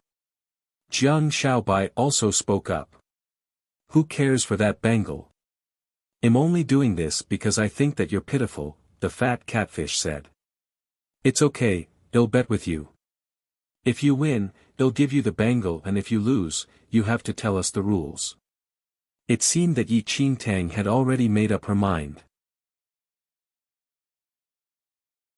Chapter 1851, Bet 3, Bailey Shi and the others felt bad when Yi Qingtang made the decision. On the other hand, the fat catfish was delighted. Okay, hurry up then. The fat catfish stuck its big and long tongue out right away and it touched the ground. Taking one dice cup up with its tongue, it shook it around with apparent ease. Let's see who has the bigger number. I'm warning you up front, don't even think of trying to use your powers to cheat. My senses are far more sensitive than any of you here. The fat catfish's words made Bailey Shi and the others' hearts sink. Though they didn't know how to gamble, their hearing was extraordinary and they could hear the numbers of the dice. They had originally planned to change the numbers with their powers after Yi Qingtang was done shaking the dice cup, but now, the fat catfish was indeed experienced. Soon, the fat catfish's flexible tongue was done shaking and he slammed the dice cup on the ground. Bailey Shi and the others' faces instantly darkened. They could hear that, there were 2 5s and 1 6 in the dice cup. It's your turn. The fat catfish placed the dice cup on the ground and signaled to Yi Qingtang. When Yi Qingtang saw the dice cup that was covered in the fat catfish's saliva, she hesitated before finally taking it. Moving quickly, she shook the cup vigorously, to the point that no one could see clearly. Everyone was surprised when they saw Yi Qingtang's moves. Miss Yi knows how to gamble. When the fat catfish saw her moves, its whiskers unconsciously quivered. She's an amateur. No matter how fanciful her moves are, what matters is the number in the dice cup. What's the point in all these useless moves? The fat catfish's words made them pause. They just realized that the way Yi Qingtang shook the dice cup was identical to the fat catfish. She seemed to be imitating the fat catfish. However, she wouldn't be able to replicate the fat catfish's score. The tiny sliver of hope they just had instantly vanished. Bang! Yi Qingtang slammed the dice cup on the ground. Bailey Shi and the others' hearts sank once they heard it. It was 2 2s and 1 3. It was true. What was the point? The outcome was obvious. Even the fat catfish could hear it. The corners of its mouth quirked up into a smile as it opened the cup. It was 2 5s and 1 6 inside. Mu Feiruo took a deep breath, looking at Yi Qingtang in concern. 2 5s and 1 6. You're formidable. Yi Qingtang counted and opened her mouth in shock. Ha, it's your turn. You have to admit to your loss. If not, I have my ways of dealing with you, the fat catfish threatened. I said that I'll try. I didn't say that this round is counted. Yi Qingtang sounded guilty as she spoke. The fat catfish was even more pleased when he noticed her guilty tone. Who said that you can try? This is it, open it up now. But, Yi Qingtang was hesitant. The fat catfish started getting impatient. Open it up now, if you win, I'll tell you the rules immediately. Yi Qingtang didn't appear confident at all. She looked at the fat catfish, before looking at the others and finally uncovering the dice. The fat catfish couldn't hide its grin. It couldn't wait for the bangle to become its possession. Chapter 1852, One More Round, 1. When Yi Qingtang opened the dice cup, the fat catfish was dumbfounded. Its mouth fell open in shock and its whiskers quivered. There were 2 6s and 1 5 in her dice cup. It was 1 point bigger than the fat catfish's number. The fat catfish's face turned charcoal black. Oh. Seems like I have a bigger number. I was really worried for a moment. Yi Qingtang looked at the dice cup and patted her chest in relief. Everyone was shocked. What was going on? They heard Yi Qingtang's dice cup just now. It was small numbers. How could it become like this? The fat catfish's whiskers curled up in anger. It glared at Yi Qingtang furiously. It didn't anticipate Yi Qingtang's number to be bigger than its number. Also, it observed Yi Qingtang carefully just now. It hadn't noticed Yi Qingtang use any powers. How could the number change? Bailey Shi and the others were also confused. But no matter what, Yi Qingtang had won. They heaved a sigh of relief. Can you tell us the rules now? Yi Qingtang smiled as she asked.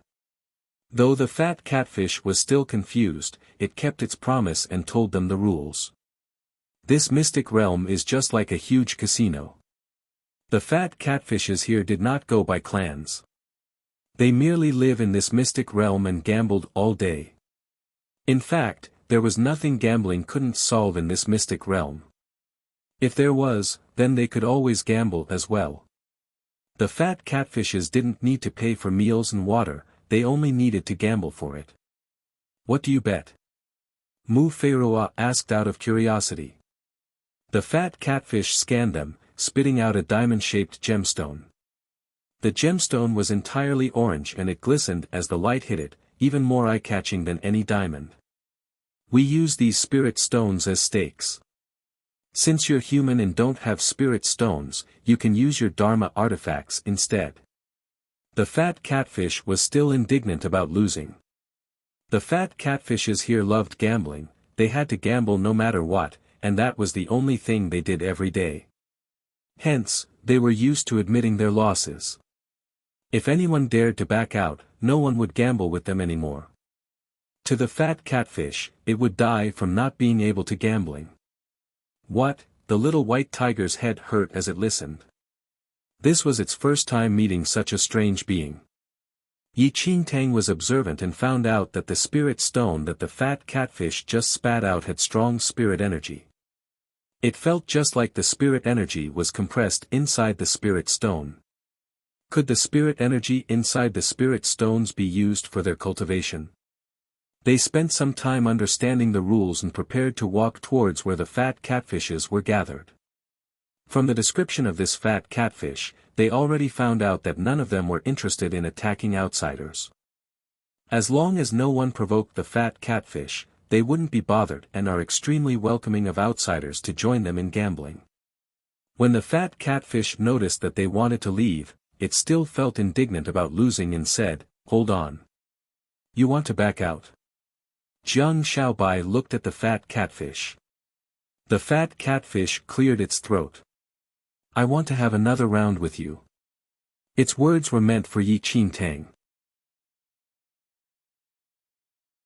Chapter 1853, One More Round, 2, Air. I don't think so. I already know what I needed to know. Yi Qingtang shook her head. The fat catfish wasn't willing to just give up like that. I only told you about the rules just now.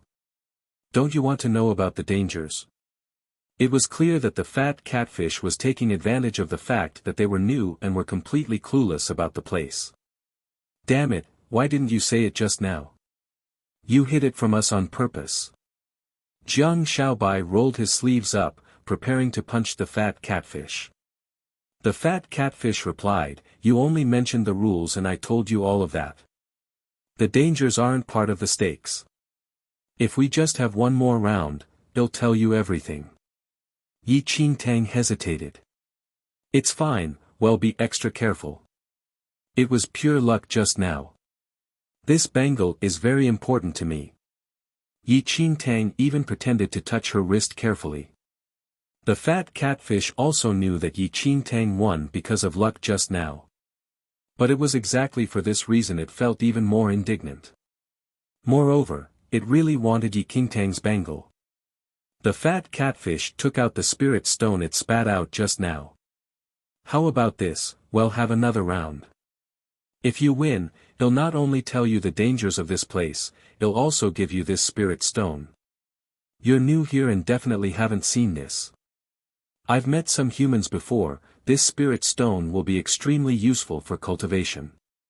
It's precious and rare for us too." Once Yi Qingtang heard that the spirit stones could help in cultivation, her eyes lit up. She had already suspected that the spirit energy inside the spirit stones could be absorbed. Now the fat catfish just confirmed her suspicions. But even so, Yi Qingtang still frowned. "We have 4 people here, how can one spirit stone be enough?" The corners of the fat catfish's mouth twitched. This lass really thought that she would be able to win because of pure luck again. The fat catfish wasn't convinced that Yi Qingtang had such good luck, with its gambling skills, it wouldn't be a problem winning. "Okay, I'll give you 4, 5. Yi Qingtang suddenly spoke, pointing at the little white tiger. "Include it too." The fat catfish's face turned dark, but it quickly got a grip over itself. Since she was this greedy, the fat catfish was determined to make her lose it all. "Miss Yi, please don't be rash. We've already learned the important stuff, there's no need for you to gamble with it again," Mu Feiruo advised. He could tell that this fat catfish was pretty skillful.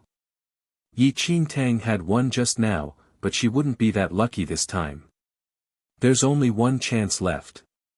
I'm asking for another round only because I haven't had enough yet. I'll be frank with you, it's impossible for you to get the spirit stones unless you make a bet with other catfishes. However, they may not necessarily be interested in your stakes. Without the spirit stones, there's no way you can avoid danger." The fat catfish pretended to be offering them serious advice. "Stop trying to scare us into it." Bailey Shi frowned. "Why would I?" Yi Qingtang appeared hesitant, but she finally spoke up. "Let's have one more round." Chapter 1854, One More Round, 3. The fat catfish was extremely excited to hear her decision. Neither Bailey Shi nor the others couldn't stop Yi Qingtang from going for it. Picking up the dice cup on the ground with one hand, Yi Qingtang let her other hand glide past her long hair. The fat catfish was deadly serious and its beady eyes gleamed. It also picked up the dice cup and shook it around vigorously. The loud sounds of dice shaking around made it difficult for Bailey Shi and the rest to decipher anything. Bam! The fat catfish slammed the dice cup on the floor and revealed a smirk. It knew that Bailey Shi and the rest could hear the numbers, so this time, it prevented them from hearing it. The fat catfish then looked towards Yi Qingtang. "It's your turn." Yi Qingtang looked at the dice cup in her hand before she looked at the fat catfish. Suddenly, Yi Qingtang shook the cup vigorously, to the point where her hands might just fly and detach from her body.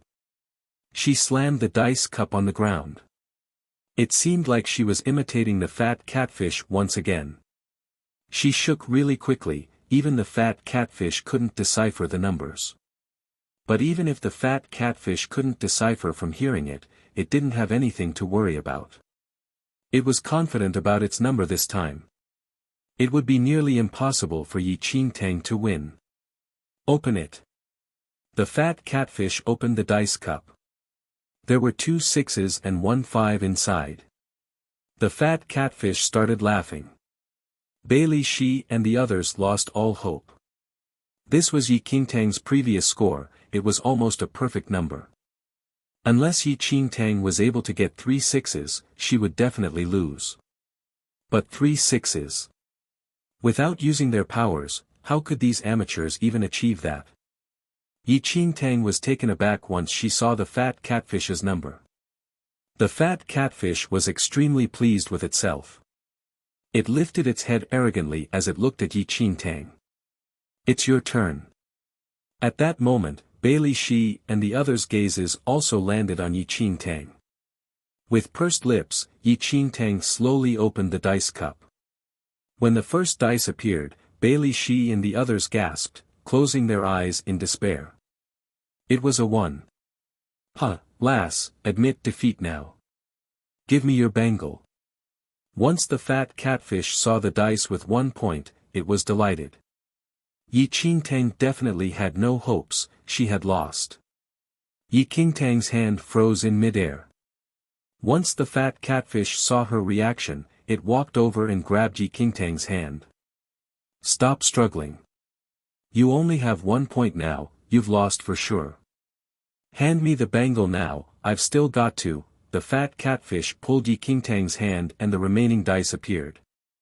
Before Yi Qingtang even understood what happened, the fat catfish was dumbfounded. 3 1s. How is this even possible? The fat catfish staggered backward. Yi Qingtang was not happy with her score, looking at the dice in disgruntlement. "I've lost, I only have 3 points." But the fat catfish's eyes were able to pop out. When Bailey Shi and the others heard Yi Qingtang's score, they opened their eyes and were elated once they saw the dice.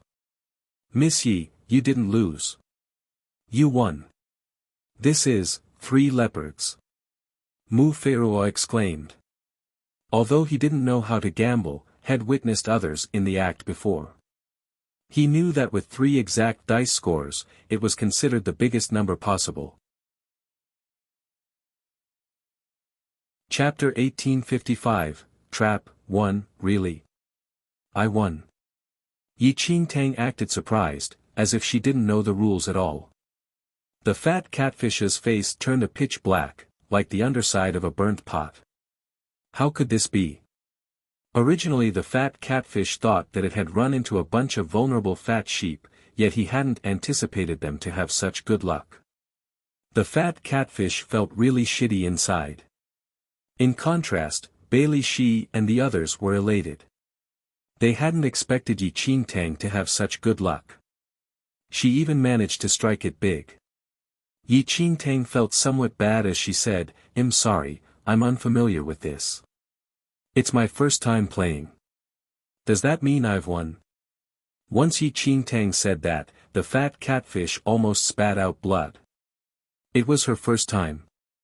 So was it because she had very good luck or that he had very bad luck?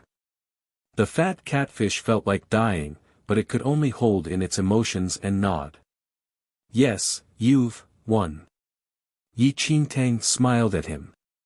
"Then our stakes." The fat catfish's chest hurt, but it could only bear with the pain and hand the 5 spirit stones over to Yi Qingtang. Right before it placed the spirit stones down on her palm, it lifted its head and asked, "Is this really your first time?" Yi Qingtang nodded. "I swear, this is my first time playing it, this lifetime." The fat catfish felt a twinge in its chest. It unwillingly placed the spirit stones down and prepared to leave with a broken heart. "Hold on, other than the spirit stones, aren't you also supposed to tell us about the dangers here?"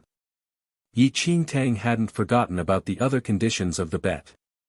The fat catfish paused, turning back to look at Yi Qingtang. "It's very dangerous here during the day. If you want to stay alive, find a place and hide in the daytime. It's very dangerous." Yi Qingtang was startled. The fat catfish continued speaking, "Yes. Those who head outside in the daytime would die for no known reason. That's why we only come out at night." The fat catfishes only went outside at night. It wasn't a personal preference, but rather a habit they had to get accustomed to. It was because scary monsters would appear in the daytime and several fat catfish had died for no known reason. None of them could survive. "What kind of monster is it?" Yi Qingtang asked. The fat catfish shook its head. "I don't know. All I know is that it's really scary. No one would come back alive when they head out in the daytime. We can't even find their bodies. Remember I told you that the spirit stones are very useful. I wasn't lying. There aren't many places to hide, and even if you climb a tree and stay up there, you can't avoid the monster's attack. We usually build our own holes underground. As for y'all, the only way out would be to gather enough spirit stones and go to the Crystal Palace for their protection." Crystal Palace? Yi Qingtang and the others were confused. The fat catfish lifted its stubby hand, pointing towards the brightly lit gambling town. At the very end of it was a colorful palace. "That's Fu Chio's territory." Up till this point, the fat catfish couldn't help but raise the corners of its mouth in disdain. In order to hide from the dangers in the daytime, the fat catfishes would build underground holes in the daytime and only come out at night. Chapter 1856, Trap, 2, Fu Chio was part of the fat catfish clan. However, Fu Chio had an eccentric personality and completely different hobbies from the other fat catfishes. All fat catfishes in this mystic realm would solve all problems with gambling, but Fu Chio is an exception. Not only did it build the only crystal palace on the ground surface to hide from the monsters, but it was also the only fat catfish to depend on trade instead of gambling. As long as you gather enough spirit stones, you can exchange them for a day's protection at Fu Chio's place. "It's still early now, you have time," the fat catfish said its piece and left. Yi Qingtang and the others were shocked by the fat catfish's words. This seemingly safe mystic realm had such dangers. Is the fat catfish trustworthy? Mu Feiruo asked cautiously. It should be fine. Though the fat catfish is greedy, it stood by its word. Yi Qingtang had figured out that the fat catfishes were only obsessed with gambling, but they were quite accountable. It said that we need to gather enough spirit stones before we can go to the Crystal Palace to seek protection. Does this mean that we should also do to the gambling town and try our luck? Mu Feiruo asked. Yi Qingtang nodded. She then distributed the spirit stones she won from the fat catfish among them. They froze for a moment before they held their hands up, rejecting her. You won these spirit stones, how can we take them? The spirit stones could be exchanged for protection, but Yi Qingtang was generous and gave it to them. They were extremely touched by this move. They had already received too much from her, how could they take the spirit stones?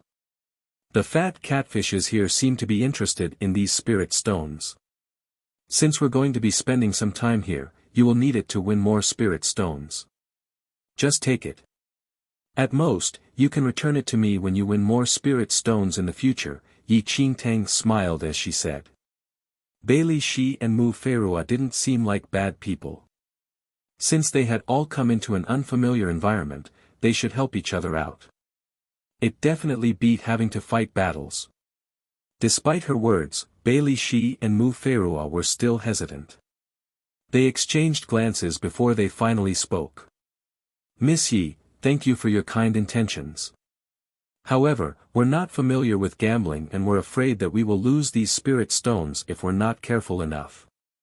We're not as lucky as Miss Yi, so what if I tell you that you can have such good luck too? The corners of Yi Qingtang's lips raised into a cunning smile. What? Bailey Shi and Mu Feiruo were shocked. Yi Qingtang didn't say much. She stretched her hand out to show them. It was dark, but Bailey Shi and Mu Feiruo could see a thin strand of hair around Yi Qingtang's finger. The hair was extremely thin, and if one didn't observe carefully, it was barely noticeable in the dark.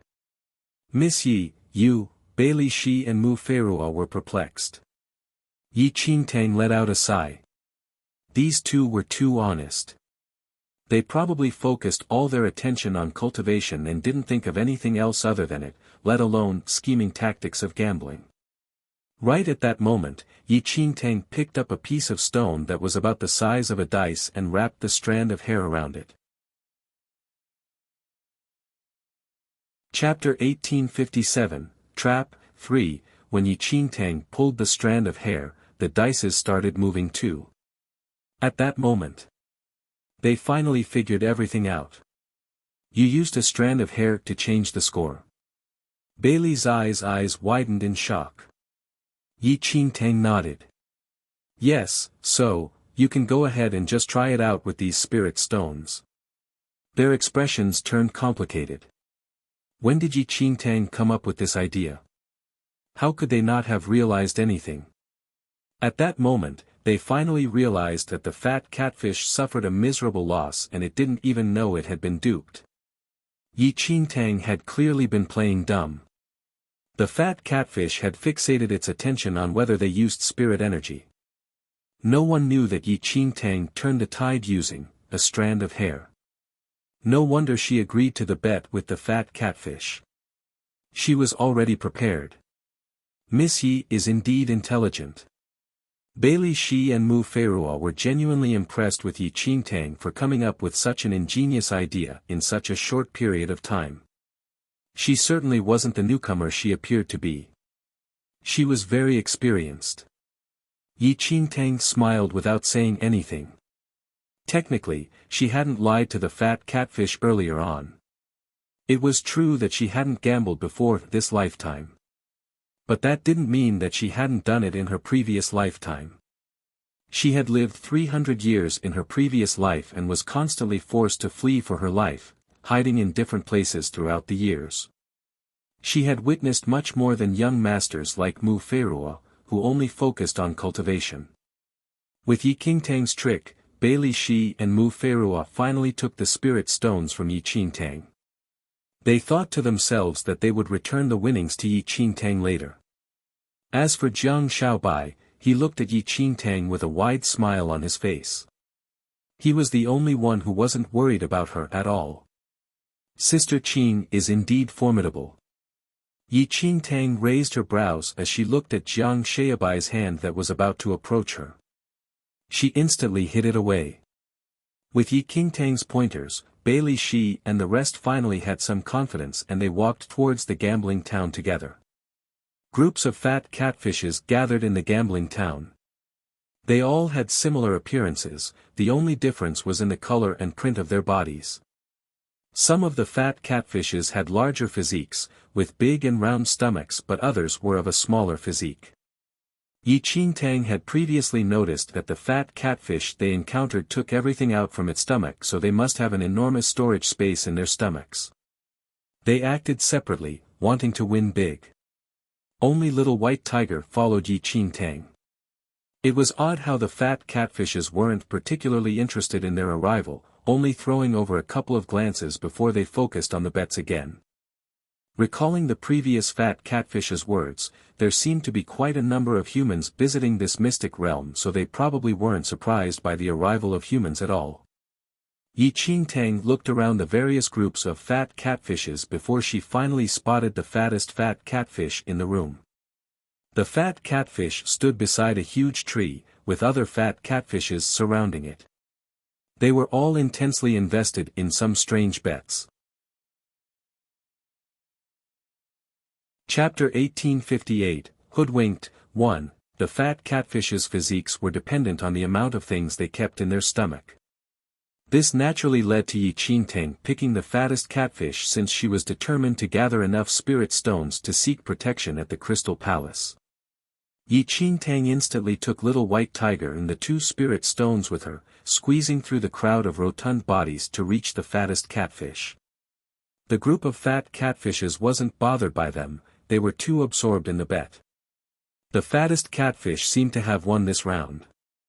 It grabbed a bunch of spirit stones, shoving them into its stomach. Let's have a bet. Yi Qingtang smiled at the fat catfish. The fat catfish froze for a moment, sizing Yi Qingtang up with its beady eyes. Sure. Fat catfishes had never and would never reject gambling invitations. Lass, what are the stakes? The fat catfish narrowed its eyes, looking at Yi Qingtang as though she was a fat sheep ready to be butchered. Enough spirit stones to enter the Crystal Palace. Yi Qingtang had no idea how many spirit stones it would take to enter the Crystal Palace, so she just said that. Once Yi Qingtang said that, the fat catfish was taken aback. Fine, but what are your stakes? Yi Qingtang took out the 2 precious spirit stones. The fat catfish was at a loss for words. Are you kidding? The fat catfish stared at her with widened eyes, feeling ridiculed. The Crystal Palace costs at least 500 spirit stones a day. You're thinking of only using 2 spirit stones to make a bet with me? Are you taking me for a fool? Yi Qingtang was dumbfounded. 500 spirit stones. The other fat catfishes turned their attention to them once they overheard the conversation, looking at Yi Qingtang as though she was an ignorant fool. 2 spirit stones, who would even make a bet with such low stakes? No one would make a bet with stakes below 20 spirit stones. It's not even enough for me to have a meal. The group of fat catfishes was grumbling at the scant spirit stone. The corners of Yi Qingtang's mouth twitched as she looked at the 2 precious spirit stones in her palm, realizing that she had been cheated by that crafty fat catfish. It was fucking precious. According to these fat catfishes, it would take at least 10 spirit stones to get a meal here. The 5 spirit stones that the crafty fat catfish lost to her wasn't even enough for a meal. She was wary of everything, but let her guard down around that fat catfish. Though Yi Qingtang was devastated inside, she still remained calm and collected on the outside. An idea suddenly popped up in her mind. You're mistaken, I'm not using these 2 spirit stones, Yi Qingtang said. The fat catfish looked at her with confusion. What are you using then? Yi Qingtang pulled her sleeve up, revealing her slim wrist. Her eyes were fixed on the fat catfish's face. The fat catfish's eyes instantly lit up when it saw Yi Qingtang's wrist. You're using this bangle? There was excitement in its voice. Yi Qingtang could confirm that the fat catfishes could see the 9 souls ring on her wrist. Yes, that's right. Yi Qingtang nodded. Deal. The fat catfish instantly agreed with a completely different attitude from before. I'll bet 500 spirit stones. This time, the fat catfish was nearly desperate as it announced. Chapter 1859, Hoodwinked, 2, Astuteness flashed past Yi Qingtang's eyes. The owner of the 9 souls ring was the Holy Lord of Shadows. Yi Qingtang wasn't certain of the value of it and how attractive it would be to the fat catfish, but seeing their reactions, it was obvious that the worth of the 9 souls ring was way more than a mere 500 spirit stones. She knew exactly what to do. With a hesitant expression, she replied, 500 spirit stones. Let me think about it.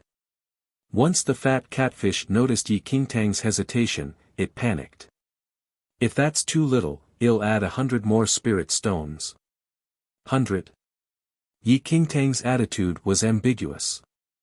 The fat catfishes surrounding them were also tempted to make an offer.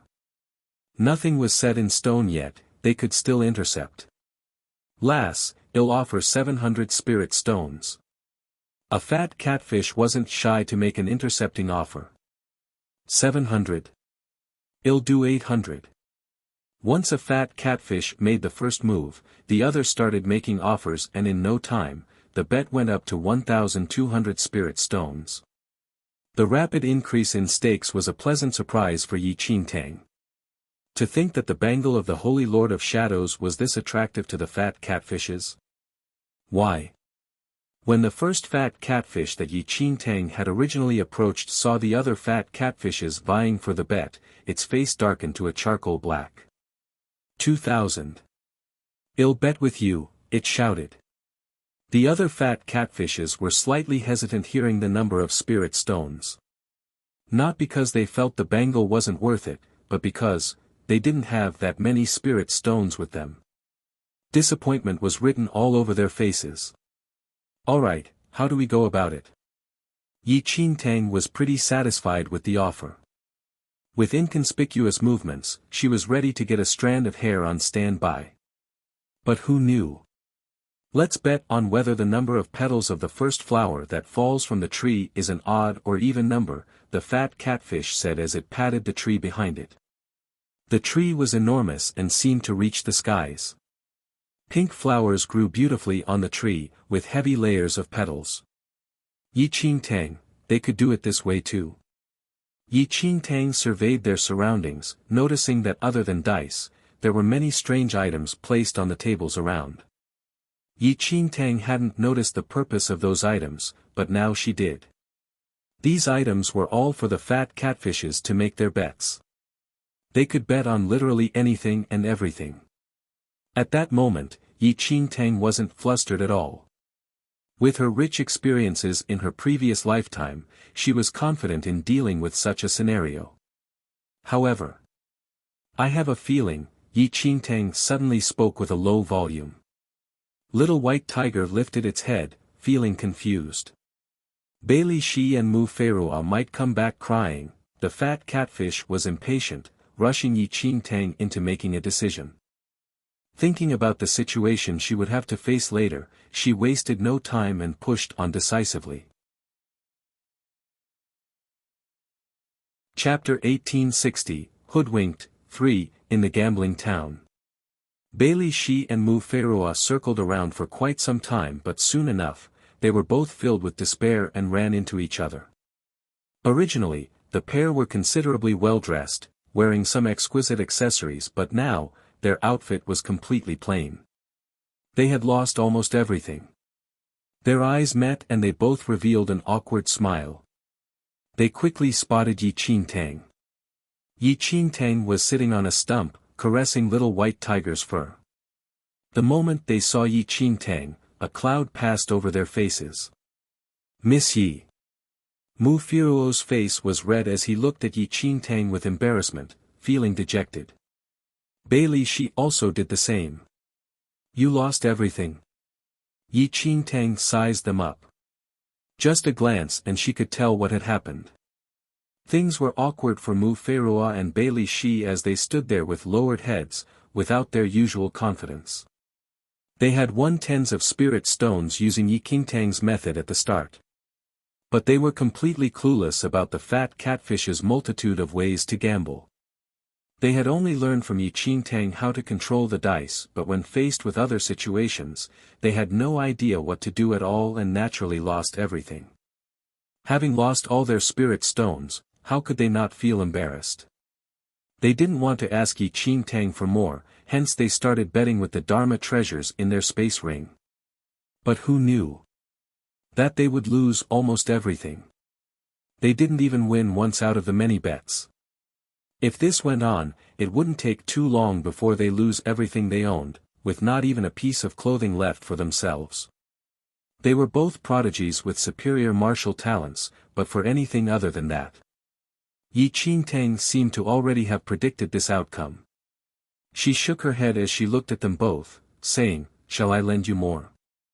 She then reached out for the spirit stones she just won. But Bai Li Shi and Mu Feirua instantly shook their heads, rejecting her suggestion. They had a clear idea of their gambling skills. With their current levels, even if Yi Qingtang gave them all of the spirit stones she had on hand, it wouldn't be enough for them, they would just lose it all. Thankfully, they took another approach. Miss Yi, can we exchange for spirit stones using our Dharma treasures? Mu Feirua looked at the big sack beside Yi Qingtang. It seemed she had a big harvest. I don't think we should do that. Since we're all in this together, I can just give the spirit stones to you if you need it. Yi Qingtang was very generous. But the more generous she was, the more guilty Bai Li Shi and Mu Feirua felt. They had already imposed on Yi Qingtang on many occasions, they even owed their lives to Yi Qingtang. How could they continue troubling her? Miss Yi was benevolent, but they couldn't possibly be that shameless. No worries, Miss Yi. We've already made the decision. Well, feel bad if we take your spirit stones without exchanging for something, Bai Li Shi said earnestly. Yi Qingtang had won the spirit stones based on her own efforts. How could they take them away from her without anything in return? Afraid that Yi Qingtang would reject them again, Bai Li Shi and Mu Feirua quickly took out a few Dharma artifacts from the space ring. They were the geniuses of the two powerful ancient clans. They naturally had the best Dharma artifacts from the two ancient clans. Chapter 1861, The Crystal Palace, 1. Bai Li Shi and Mu Feirua already knew that the spirit stones the fat catfish had were nowhere near as precious as it had said. The fat catfishes here had various methods of gambling. Even if they had learned how to tamper with the dice, they knew nothing about the other games, which meant they were losing 9 times out of 10. They would rather exchange their Dharma treasures with Yi Qingtang than lose them to the fat catfishes. Amusement flashed across Yi Qingtang's face as she saw them take out their Dharma treasures. These two were pretty honest. The Dharma treasures from the Bai Li family and the Mu family were pretty good. Since the two of you are so adamant, I won't refuse then. Yi Qingtang took out 1,000 spirit stones from her cloth bag and gave them 500 each.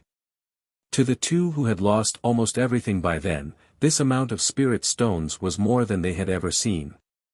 The two of them were so grateful to see Yi Qingtang giving them the spirit stones so generously that they almost knelt to kowtow to her.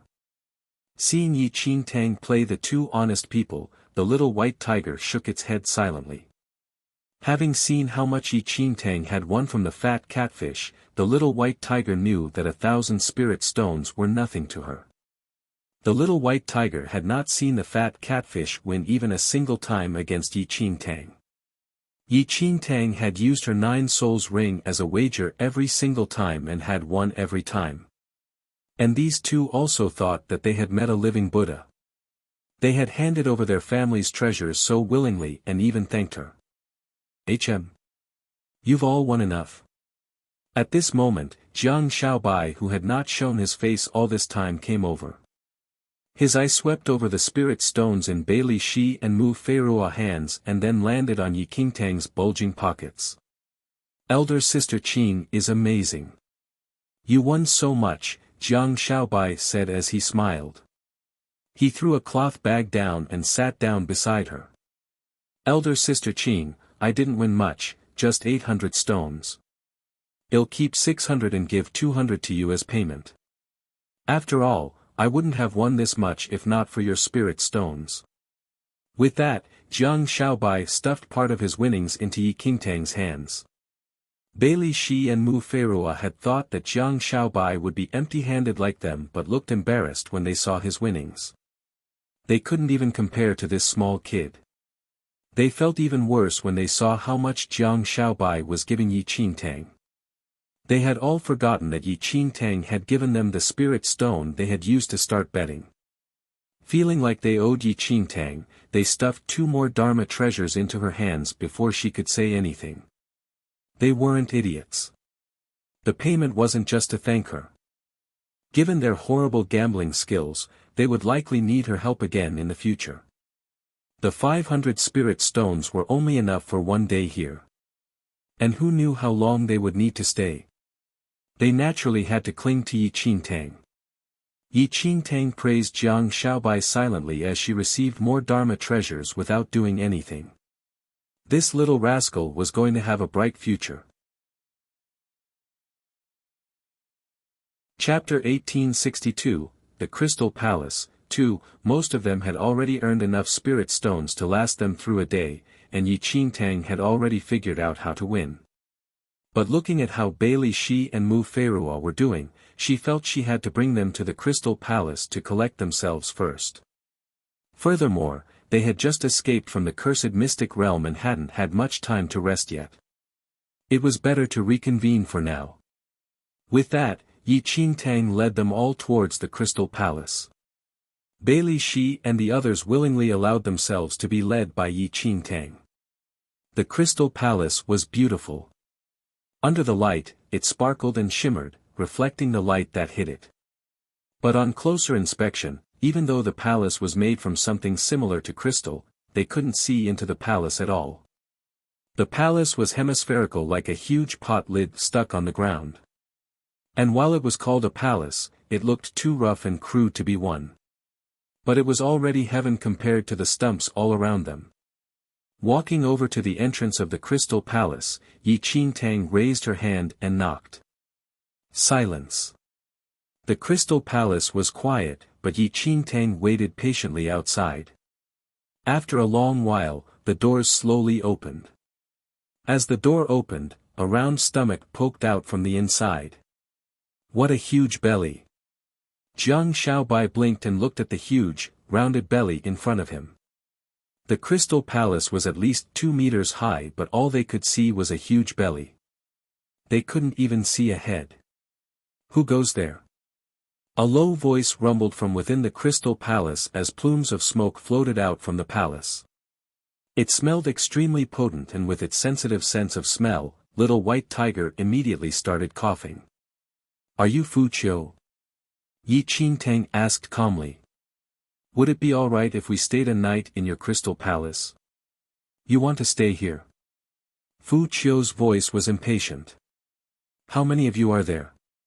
4. Yi Qingtang naturally excluded Little White Tiger. 5,000 spirit stones. Fu Qiu threw out a number. All of them froze as they heard the amount. 5,000. But they said we would only need 500 each. The Fu Qiu rubbed his belly impatiently from within the Crystal Palace, his face still hidden from them. I set the price however I want. Get lost if you don't have enough spirit stones. With that, Fu Qiu lifted his hands to shut the door. It was the first time any of them were meeting a fat catfish with such a foul temper. It had neither shown them its face nor taken a good look at them before chasing them away. Yi Qingtang hadn't expected the fat catfish's temper to be this bad. Not only that, the price was a far cry from what they had expected. The extra thousands were nothing to Yi Qingtang since she could just gamble for it, but she wanted to let Mu Feirua and the rest go in and rest first. Who knew what the fat catfishes would do to these people who only knew how to cultivate themselves? Wait. Well, stay. Yi Qingtang quickly said. Miss Yi. Mu Feirua and Bailey, she exclaimed. Fu Qiu paused as it heard this. Without lowering its head, it reached out with its fat claws. Give me the spirit stones as payment first. Chapter 1863, The Crystal Palace, 3, quickly pooling all of their spirit stones together, it added up to about 3,000. It's not enough, Fu Qiu said immediately. Yi Qingtang spoke. Could you treat this 3,000 as a deposit and let my two friends go in first? I'll go and gather the rest of the spirit stones. Bailey Shi and Mu Feirua froze as Yi Qingtang said this. They had already been prepared to give up. After all, they didn't have that many spirit stones, so there was nothing they could do if Yi Qingtang decided to leave them outside. They had not expected Yi Qingtang to let them go in first. Just as they wanted to retort, Yi Qingtang shot them a steady look. Fu Qiu was taken aback by Yi Qingtang's words. You want them to come in first? You should know that the sun is about to rise. If you don't have enough spirit stones, you're going to have to spend the day outside, and no one is going to save you if you die. That's not something you need to worry about. I have a plan, Yi Qingtang said. She looked at the situation Jiang Xiaobai and she was in. With their ability, winning 2,000 spirit stones before the sun rose shouldn't be a problem. As for Bailey Shi and Mu Feirua, they should remain obediently in the Crystal Palace for now. Fu Qiu fell silent for a moment after Yi Qingtang spoke and finally bent down from within the Crystal Palace, revealing his head. He wanted to see what this selfless girl looked like. It was only at this moment that Yi Qingtang and the others saw what Fu Qiu really looked like. Fu Qiu's body was huge, much larger than the other fat catfishes they had seen. It looked like a huge giant when it popped its head out. There was a small cigarette in Fu Qiu's mouth.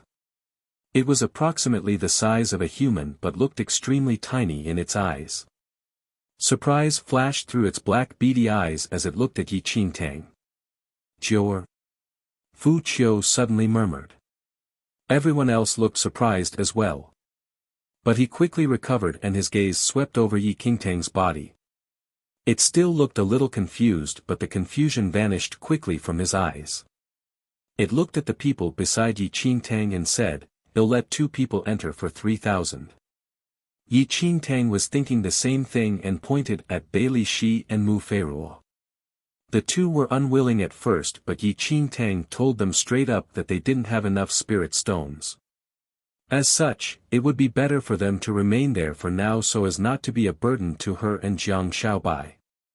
Understanding that their skills would be useless here, Bailey Shi and Mu Feirua could only agree reluctantly with awkward looks on their faces. Now they felt even more indebted to Yi Qingtang. They had never imagined that the little girl from the Jiang family, whom they had never even seen in the martial arts championship, would be their savior. Fu Qiu didn't say much about Yi Qingtang's decision and only continued puffing on its cigarette. Its gaze on Yi Qingtang became more and more complicated. After persuading Bailey Shi and Mu Feirua to go into the Crystal Palace, Yi Qingtang ran around gathering spirit stones with Little White Tiger and Jiang Xiaobai. Chapter 1864, Fu Qiu, 1. Although Jiang Xiaobai didn't know how to gamble, his mind was much more flexible than Bailey Shi and Mu Feirua. After one lesson from Yi Qingtang, he quickly got the hang of things and they were completely in sync. By the time the first light of day broke, they had already gathered enough spirit stones and headed back into the Crystal Palace. Everything in the Crystal Palace was crystal clear. Yi Qingtang found that even though they couldn't see into the crystal palace when they were outside, they could see the outside clearly from the inside. Bailey Shi and Mu Feirua had been waiting at the entrance all this time and only breathed a sigh of relief once they saw Yi Qingtang and Jiang Shaobai enter safely. Just for one day.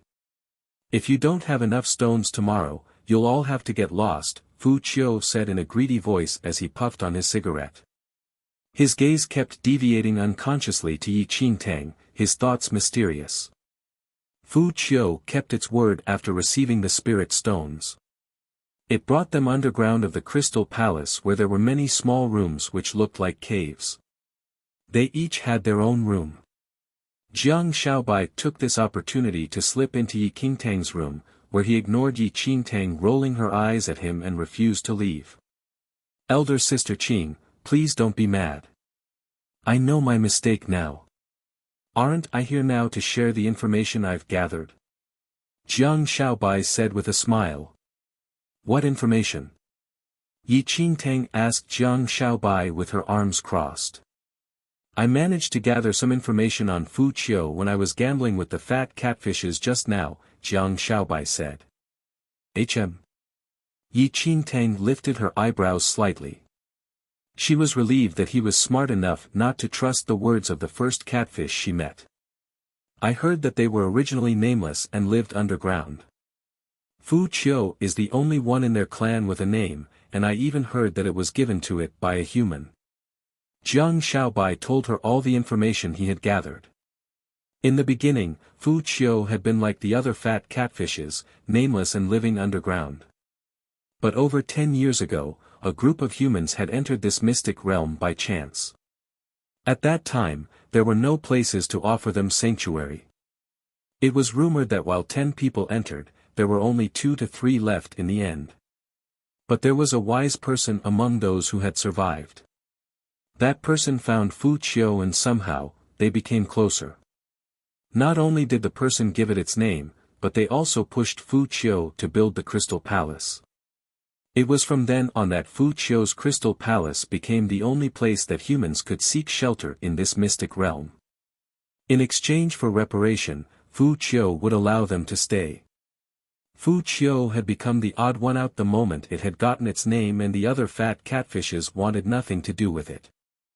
But Fu Qiu had managed to earn a fortune by offering shelter to the humans and had become one of the richest among the clan. Yi Qingtang was surprised to hear all this. She had met many fat catfishes along the way and knew how stubborn they could be.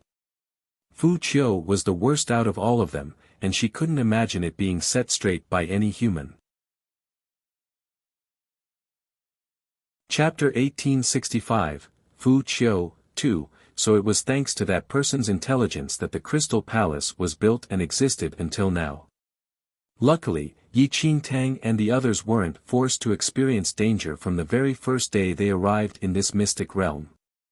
Yi Qingtang spoke to Jiang Shaobai. Jiang Shaobai was already feeling a little sleepy. He wanted to stay over but Yi Qingtang chased him out without any hesitation. On the other hand, Yi Qingtang wasn't sleepy at all. They had arrived for one day but she hadn't felt any danger yet. But since the fat catfishes were all extremely afraid of the day, she couldn't help but feel curious. Even little white tiger was already asleep but Yi Qingtang was still wide awake. She went up the stairs, standing on top of the Crystal Palace.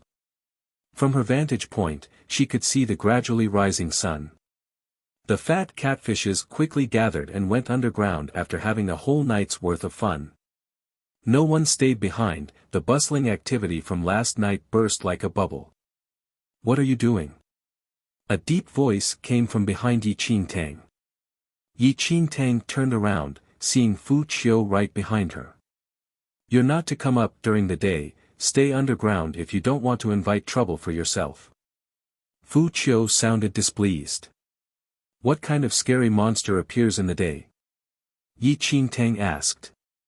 Keep your curiosity to yourself, if not, you can get out. Fu Qiu was completely cold and unfeeling, as though she was an overly curious burden. Since she was seeking shelter in its abode, Yi Qingtang naturally didn't want to come into a conflict with Fu Qiu. She merely bowed respectfully before taking her leave. Right when Yi Qingtang bowed, the jade pendant she wore around her neck fell out from her collar. The moment the jade pendant slid out, Fu Qiu froze on the spot, as though it had been struck by lightning. Only after Yi Qingtang left did Fu Qiu slowly collect itself. It turned around, taking big steps as it walked into the Crystal Palace. Fu Qiu finally arrived at a massive chamber. Inside, an abundant number of Dharma artifacts and treasures were displayed. These treasures had all been exchanged from the humans who came into the mystic realm. But somehow, the treasures that humans would fight so hard for was akin to trash here. Fu Qiu didn't even spare a glance at them and walked past it, coming to a corner of the chamber. Hanging on the wall was an old portrait that was in a poor condition. The portrait seemed to have been hung there for a very long time, its colors had faded, but it was of a charming young girl. A delicate jade pendant hung right in front of the young girl's chest. If Yi Qingtang were to be there, she could see that the jade pendant the young girl wore was exactly the same as the one Yi Qingtang had.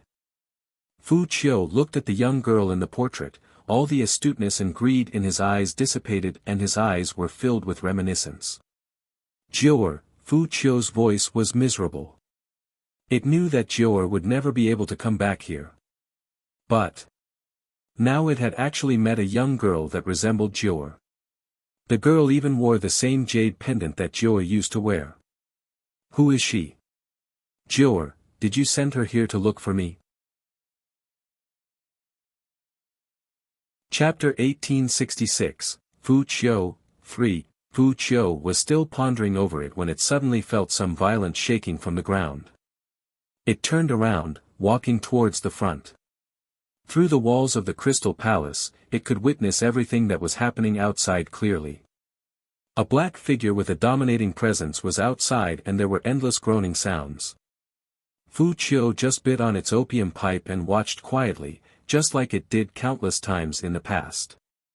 At that moment, Yi Qingtang was underground resting on the bed.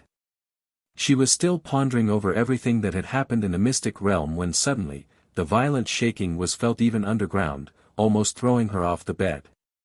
Little White Tiger also woke up. What the heck, what's wrong with this mystic realm? Yi Qingtang had no idea either, but it seemed like Fu Qiu didn't want them to know about what would happen during the day here. Why was it such a secret?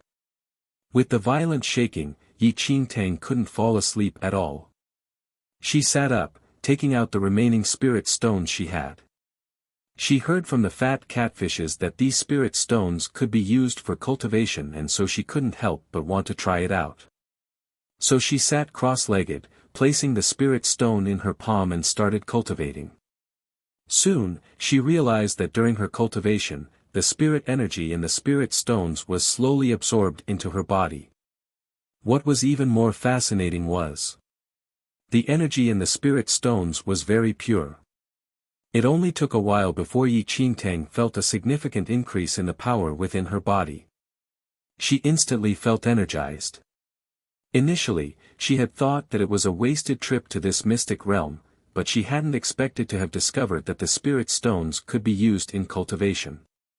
Calming her mind, Yi Qingtang ended up using all the spirit stones in her cultivation. The spirit energy within the spirit stones was slowly absorbed by Yi Qingtang's body and at the same time, it lost its glowing luster. Now, the used spirit stones were dim and just like frosted glass. Time passed and by the time Yi Qingtang absorbed all the spirit energy from the spirit stones, the violent shaking had stopped. After a bit, someone knocked on her room door. Fu Qiu stood outside. When Yi Qingtang saw Fu Qiu, she had a look of surprise on her face but it quickly disappeared.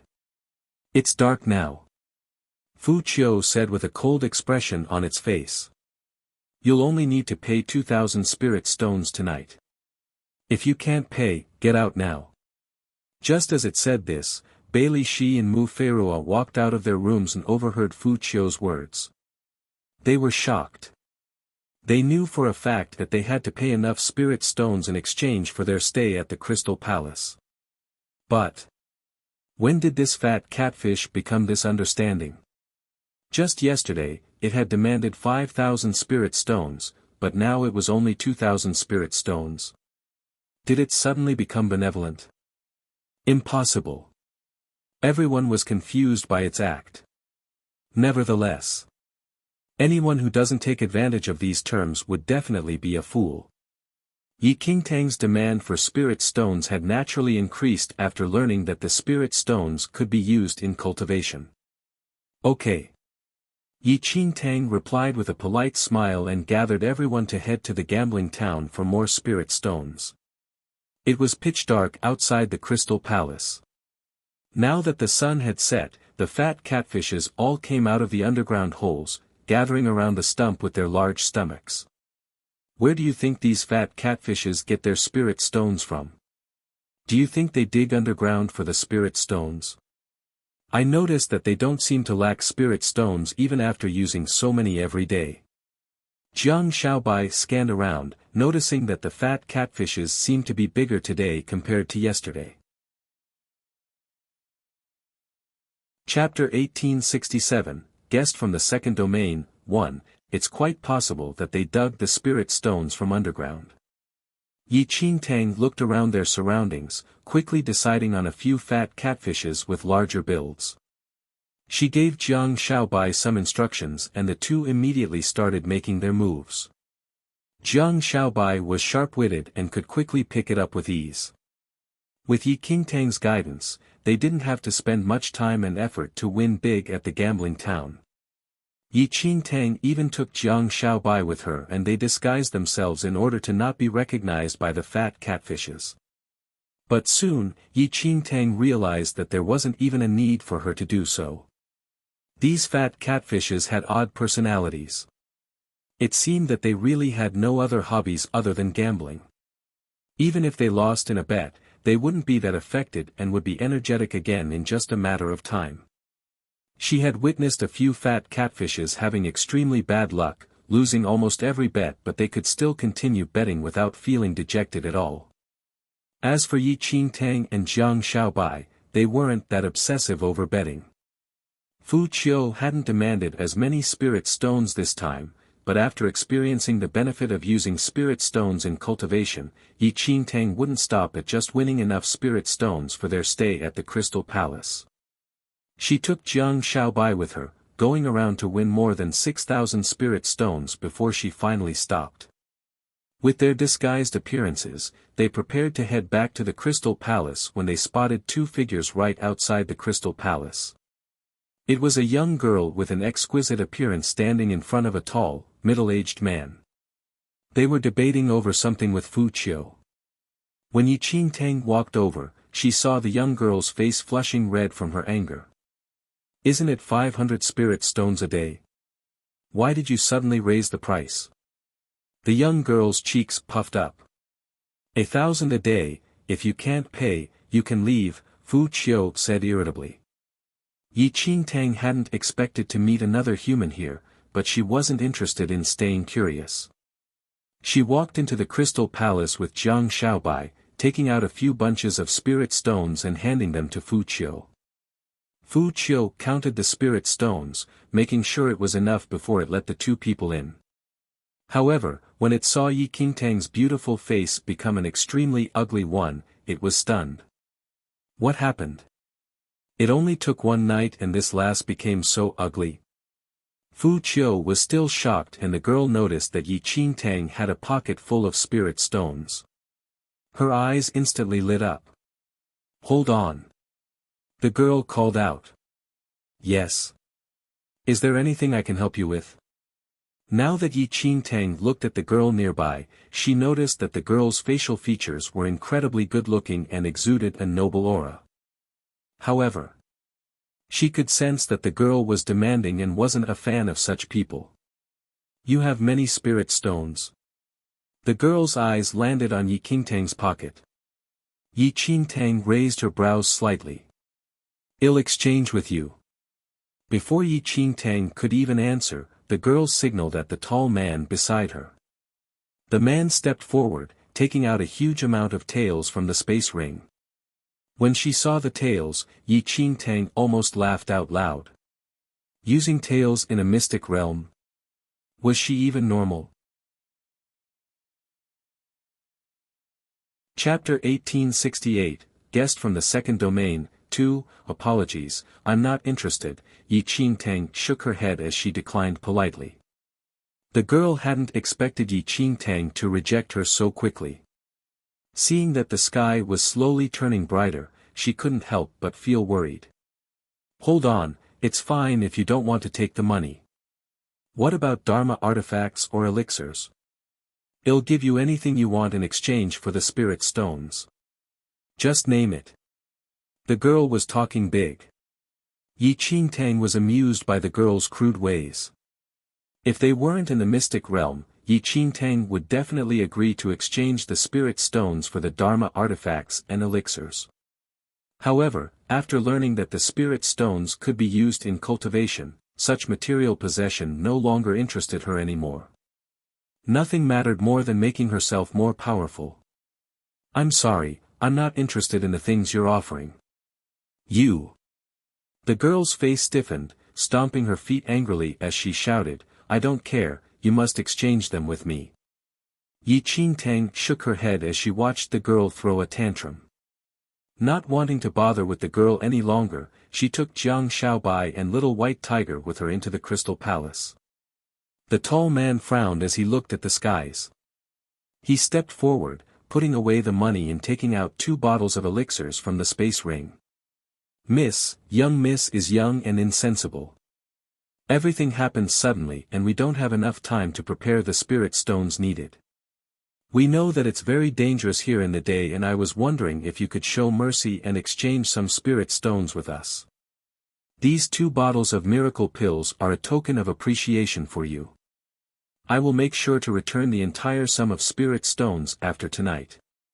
The man's voice was deep but his words were extremely pleasant to the ears.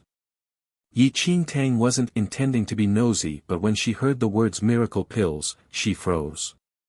Miracle pills? Wasn't that a supreme-grade elixir that only existed in the second domain? When Yi Qingtang looked at the 2 of them carefully again, she noticed that the man had an oppressive aura, though it was quite subtle. She was stunned. This man's skills, he was at the paragon level. Hearing how the man addressed the girl, he obviously held the position of a bodyguard. A holy venerate who could easily take out 2 bottles of miracle pills, how could he be a mere bodyguard? Although Yi Qingtang was surprised by their identities, she tried her best to not show it. She had only heard of the miracle pills, which is a supreme-grade elixir in the second domain in her previous life. Such an elixir would allow one to achieve remarkable progress in cultivation in a short amount of period. Moreover, the elixir would boost one's performance, no matter the cultivation type. The miracle pills was said to be a portable sacred item for cultivation. Even powerful clans in the second domain wouldn't be able to easily land their hands on it. Where exactly did these 2 people come from? Though Yi Qingtang had planned to keep the spirit stones for her cultivation, if she could land her hands on the miracle pills and have it act as a complement to the spirit stones, it would increase the effects of her cultivation efforts. It was tempting. You'll return me the spirit stones tomorrow? Yi Qingtang pretended to be calm as she asked. The man nodded. Fine, how many do you need? Who cared about that girl's nasty temper? This holy venerate was way more pleasant and his offers were far more attractive to Yi Qingtang. Chapter 1869, Guest from the Second Domain, 3, 1,000, the man answered. Yi Qingtang handed 1,000 spirit stones over to the man at once. Even if he didn't return the spirit stones, it was already an amazing deal to get 2 bottles of miracle pills for 1,000 spirit stones. The man secretly heaved a sigh of relief when he took the spirit stones from Yi Qingtang, while the girl's face was thunderous. She glared at Yi Qingtang with lustrous eyes, looking like she wanted to strangle Yi Qingtang to death. Long Yi, how could you just give the miracle pills to her so easily like that? The girl was extremely displeased. Young miss, we have to compromise since we need help. We came here to look for Miss Chiu and we've even lost contact with young master. Your safety is our top priority now, Long Yi said. The girl was initially very displeased, but when she heard Miss Chiu, she calmed down in an instant. Is Aunt Chiu really here? The girl sounded excited as she asked. Long Yi couldn't exactly confirm it yet, but that was already the closest news. Miss Chiu disappeared after entering the mystic realm. Even if she's not here now, there must be some clues in this mystic realm. The girl pursed her lips, her arrogance disappearing, only to be replaced with a complicated mix of worry and hope. Fu Qiu only let them in after receiving the full sum of spirit stones. When the girl walked past Yi Qingtang and saw her ugly appearance, she frowned. Humph, ugly freak. I won't bother with you. She wouldn't have had to put up with this if she hadn't lost contact with her elder brother. Ugly freaky Qingtang, she really had the urge to spank this lass. Jiang Xiaobai didn't say a word throughout the entire time, he merely looked at her with narrowed eyes. After a while, he finally lifted his head. Sister, listen. Yi Qingtang was puzzled. There's a crow making sounds, it's really noisy, Jiang Xiaobai said with an innocent expression. The only person to talk was the girl and her face instantly darkened. You're saying that I'm a crow? Did I say that it was you? Or are you just having a guilty conscience? Jiang Xiaobai said with an innocent smile. The girl almost fainted from anger hearing that. Long Yi. The girl had never experienced such humiliation before. Right when she was about to flare up. Shut up. The sun is rising soon.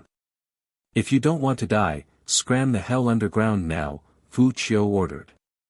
The girl wasn't going to budge but Long Yi held her back. Yi Qingtang, Jiang Xiaobai, and Little White Tiger went back to their respective rooms.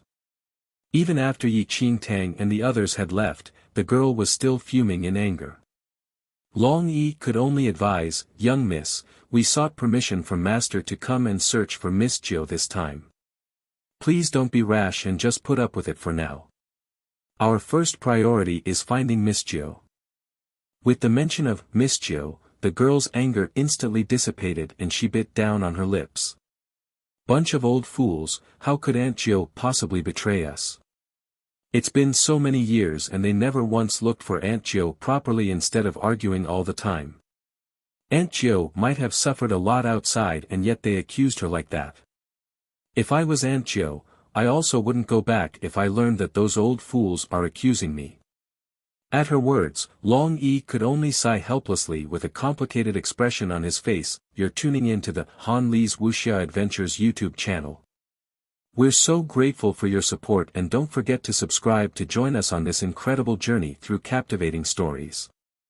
Your generosity through donations truly makes a world of difference, as it's the primary source of revenue that allows me to expand and enhance this channel for you.